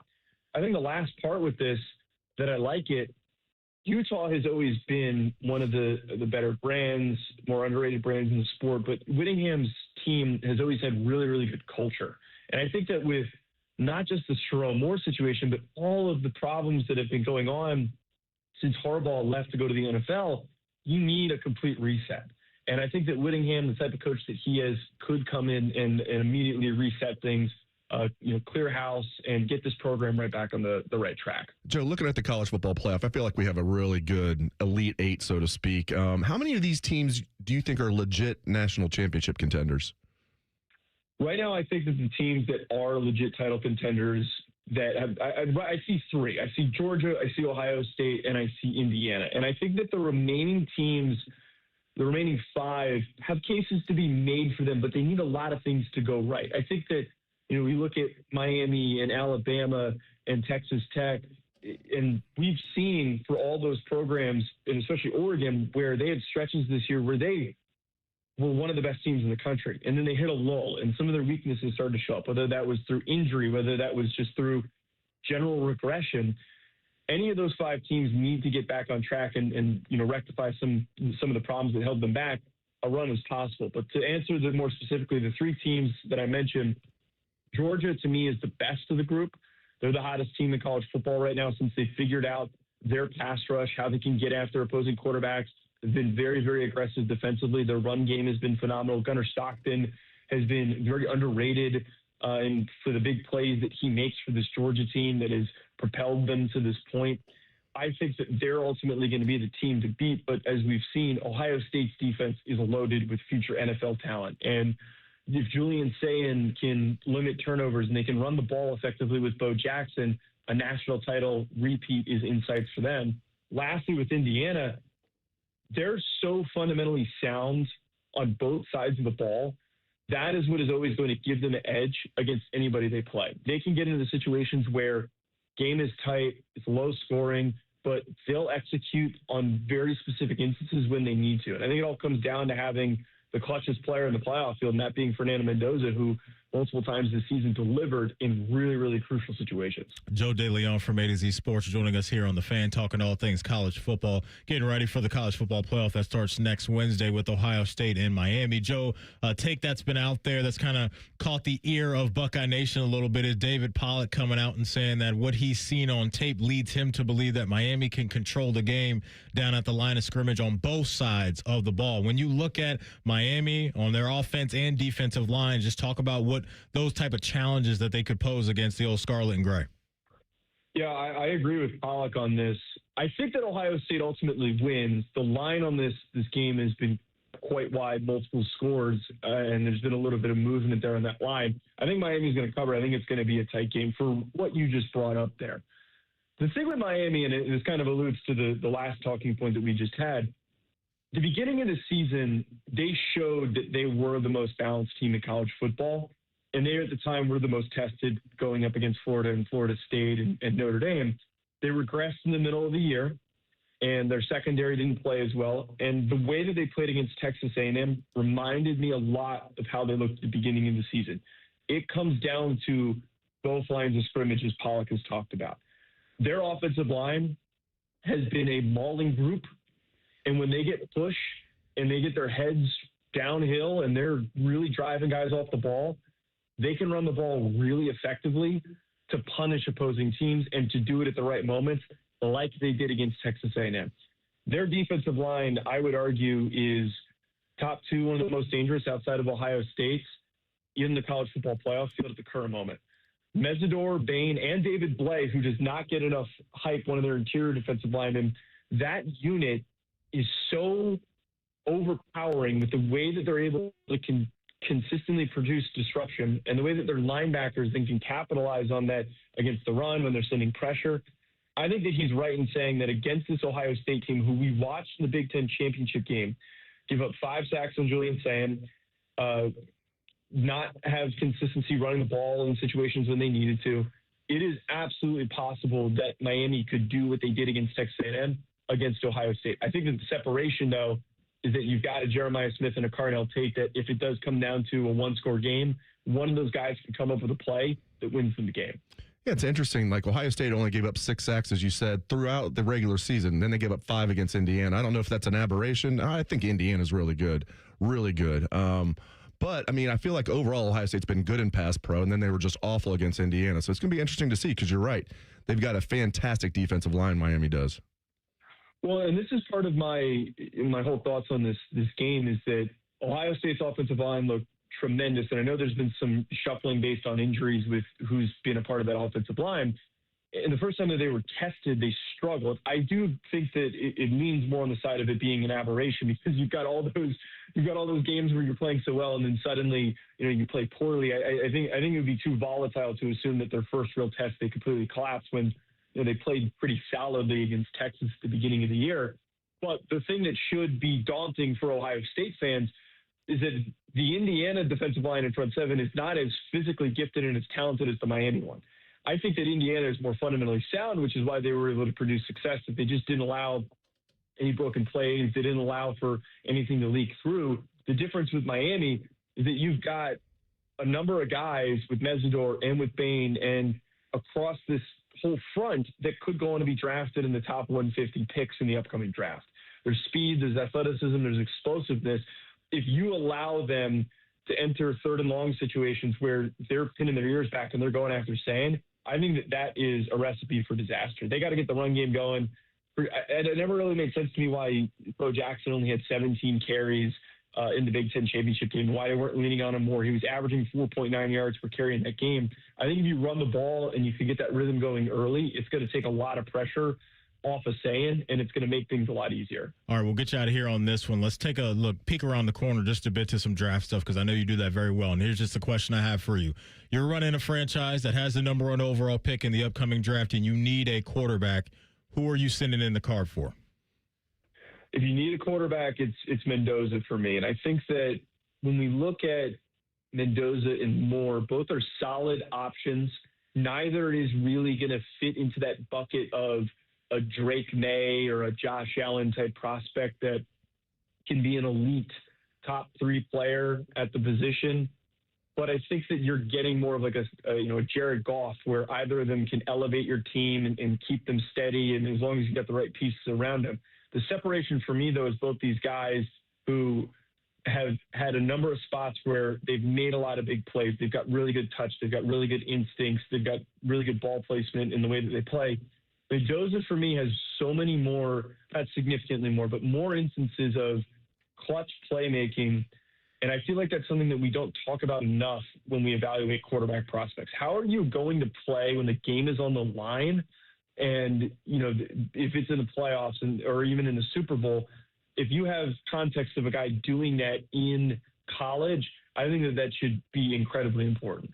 The way that he did it against Penn State on that game-winning drive, the way that he did it twice against Ohio State in the Big Ten championship game, the aggressiveness to be willing to take shots and to attack tight windows is something that it plagues talented quarterbacks with bigger arms and better athletic tools, guys that just don't have that that mental trigger to know how to do it and be willing to do it. I think that Mendoza has that, and that is where that separation comes from. He reminds me a lot of Matt Ryan. I think that he can be a high-level starter in the NFL. Maybe never enters into that top 10 mix, but could be just a really, really good quarterback who, with the right roster around him, could lead to a team to consistent playoff success and get them to a Super Bowl. There it is. It's great stuff. He's Joe DeLeone from A to Z Sports, covers the draft and college football very, very well. Joe, happy holidays, man. Have a great weekend. We'll talk to you soon. Thanks, guys. Have a good one. Appreciate it. Joe joined us via the Bryant Heating and Cooling Systems fan guest hotline. We'll hit the finish line of the show in week next. We'll tell the truth. It's Rothman and Ice right here on The Fan. We used to have a billboard with our host's face on it, but only ugly people work here now. You mama say you ugly, hey! The Fan, Ohio sports destination. Career changers, including veterans and active duty service members. Your transition starts here. Go from GI to IT in a matter of months. Become a certified cyber warrior with training at My Computer Career. Cybersecurity specialists are in high demand, offering IT pros great opportunities and a rewarding lifestyle while protecting our people, liberty, and treasured institutions from cyber threats. Deploy your career in IT today at mycomputercareer.edu/CWP, an elite CompTIA certification partner. VA education benefits are available to those who qualify.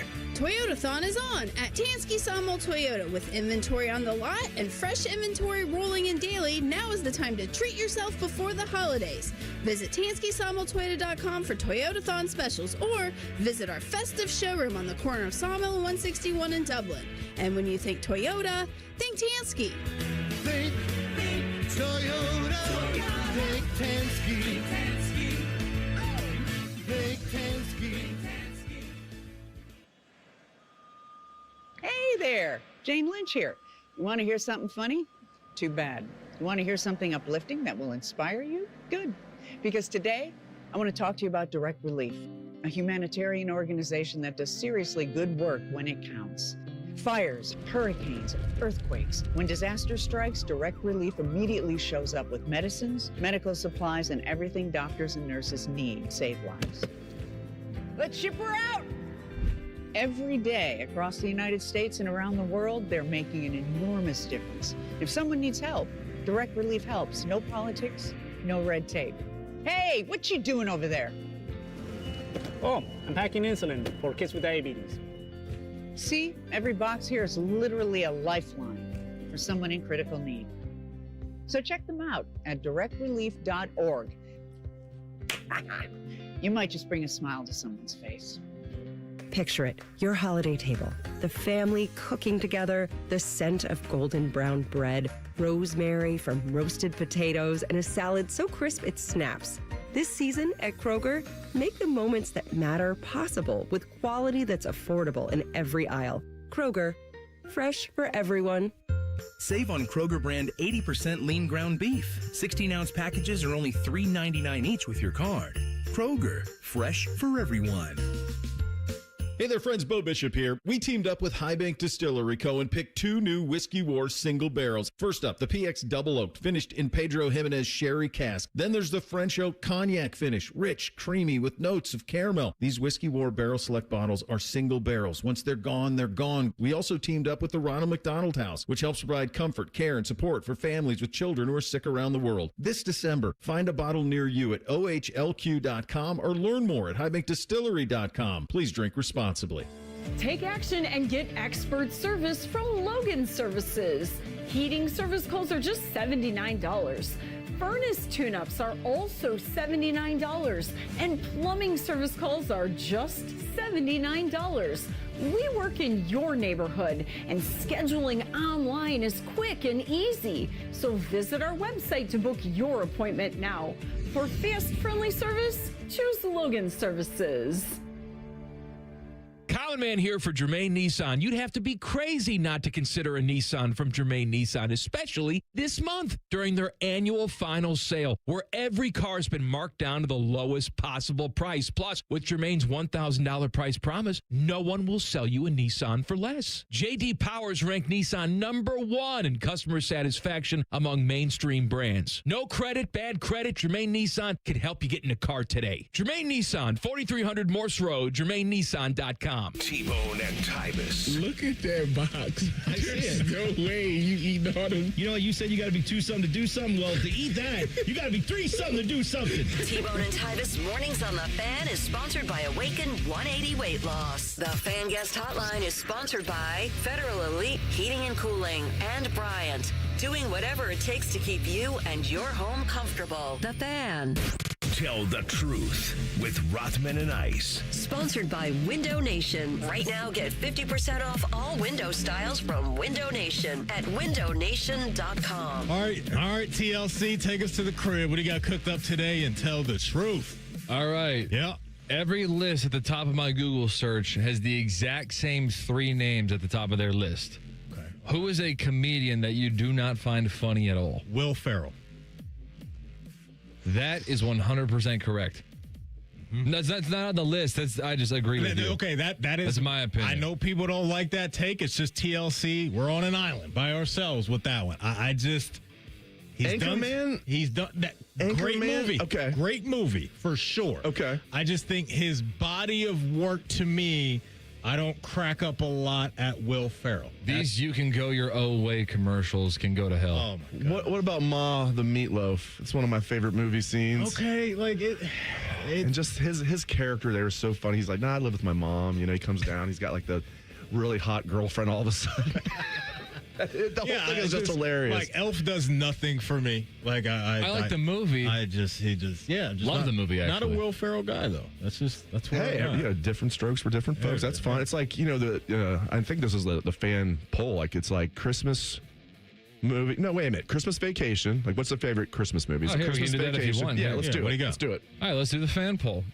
What do you consider to be the best Christmas movie? Your options: Elf, Christmas Vacation, It's a Wonderful Life, or other. I will go with the one of those that I've seen, Elf. Okay. I'll go. I'm tempted to go Christmas Vacation. I'll go other, but I need to think between a couple. I do have a story about It's a Wonderful Life. It's a funny story that my wife terrorized my daughters a few years ago. She's like, we have to sit down and watch It's a Wonderful Life. And they all hated it. They still talk about it. My wife's like, I don't know why I thought it was a good movie. She's like, it's the most overrated, sad movie in the world, and it's long. My daughters hated it. So that's like in my house, It's a Wonderful Life it's a terrible movie. So I think I've got 2 that will qualify in the other category. So I'm going to go Jim Carrey's The Grinch. That's a good one. And then Home Alone didn't make the cut, huh? There's always a debate. I'm in on Home Alone. Is that a debate? And there's I don't like the Die Hard debate. I don't think that's not a Christmas just because movie. It occurs around. But I mean, there are some debates that are just like such radio topics. Like every week at the Super Bowl, we have to do the bone-in or boneless wings. What do you prefer at your Super Bowl party? And on Christmas week, only crazy people say boneless, right? Bone-in? No, it's boneless. No. I'm a princess. You like I don't chicken get my nuggets? fingers dirty. You like chicken nuggets more than you like real wings? Who cares? It doesn't change. This whole myth of like the bone makes it taste better. It tastes the same. It's a sauce. No, it's juicier. It is. It's levels to this. I can tell I've eaten more wings than you because you're in good shape.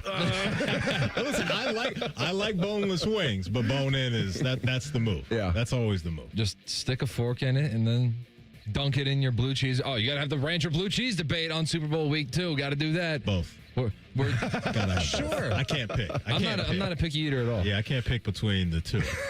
Can I hit you with an honorable mention? Go for it. Sneaky good Christmas movie, Office Christmas Party, with Jennifer Aniston and Jason Bateman. Olivia Munn's in that too. Ooh. That is to me a sneaky, funny, easy watch Christmas movie, Office Christmas Party. So if you're bored this weekend, maybe throw that on and, when you're going to sleep, make it a couple laughs out of it. I'm seeing 2016, so it's newish. I'm gonna have to check that out. You already given me where I'm gonna go to get my meal next. Yeah, I got you. Yeah. You're hooking me up. Yeah, Office Christmas Party is never going to be up there with some of the classics that we've mentioned in the fan poll. It's just something for me that I enjoy watching. Office Christmas Party. Check it out. To whom it may concern, the 3 comedians who are at the top of basically every single list of the most unfunny comedians are Amy Schumer, Dane Cook, and Carlos Mencia. Those are correct. Carlos Mencia, who's known for stealing jokes. Amy Schumer is known for stealing jokes. And then Dane Cook, not funny. And I am a huge, huge fan of stand-up comedy. Dave Chappelle just dropped one. Tom Segura just dropped one. I love Anthony Jeselnik. I love Chris Rock. I'm leaving guys out. Bill Burr. Yeah. There's some great comics out there. I'm leaving a lot of guys out. Do you like Kevin Hart ladies. stand-ups? Do you like those? He's not in my top 10, but I like them. He's not in my top 10. I don't think Eddie Murphy, even though it's old school. For sure. Eddie Murphy Raw. Yeah. Oh, for sure. Oh, man, I remember that. I watched his documentary recently, like Being Eddie. It's really, really good on Netflix. I know you were a big fan of the Shane Gillis special. Shane Gillis is another one. I knew I was leaving. He's like might be my favorite right now. I love Shane Gillis. Shane Gillis when he was going to the like the Civil War reenactment or whatever. Oh yeah, when he. hello there, sir. Oh, and when he was doing I Hate Alabama Football, and he went into that whole thing. He's like, yeah, I watched this documentary on Alabama football, and they were celebrating Bear Bryant for desegregating the team, and then you learn it was 1972. Like, a little late for high fives on this one, guys. Oh my goodness! You mentioned Eddie Murphy, and you throw out how you think I look a little bit like Nate Burleson, and I agree. Yes, you If do. you ever want to know what my dad looks like, just look at Eddie Murphy.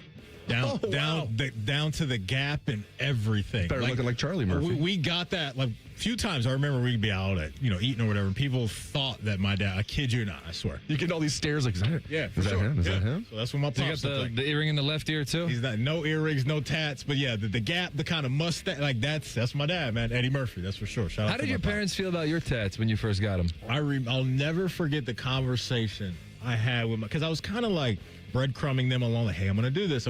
And I could just feel their energy was like, nah. Like, So you had to give them a warning just so that it wasn't like, hey, look at me. The week I turned 18, I was like, it's done. Oh, really? Yeah, like I just, what did I do? My left half sleeve, that was my first one. I got that like a couple weeks after I turned 18. You don't wear short sleeves, so I've never seen it. No, so I got 2 half sleeves, and I got a big old lion on my left calf, and I want to do a whole leg sleeve, but they were not in favor of it, but I always promised them. All my tattoos, you will never be able to see. I can cover them all up. No neck tats, no face tats, nothing crazy like that. Just so you know, I wanted to at least give them that. But yeah, initially out of the gate, they were not rocking with it at all. At all. There's Tell the Truth for today. And I don't know what your hair looks like either. I got some waves under here. I make it sick. Got some 360s under this thing. Bids, appreciate you, man. I appreciate you, Thanks for coming in. TLC, great job on the board. Folks, we love you as always. Happy holidays to you. Hey, you missed anything from our show, catch up via the podcast. Just type in Rothman and Ice. Everything we do will be waiting there for you. Bet365 is the sponsor. Common Man and Timmy coming up next. No Common Man, Jen in or Common Man. They'll take you to 6 o'clock. We're Rothman and Ice right here on The Fan. No hot takes, no dancing, plenty of stupid. Bishop and Friends. Weekdays from 9 to noon. The Fan, Ohio Sports.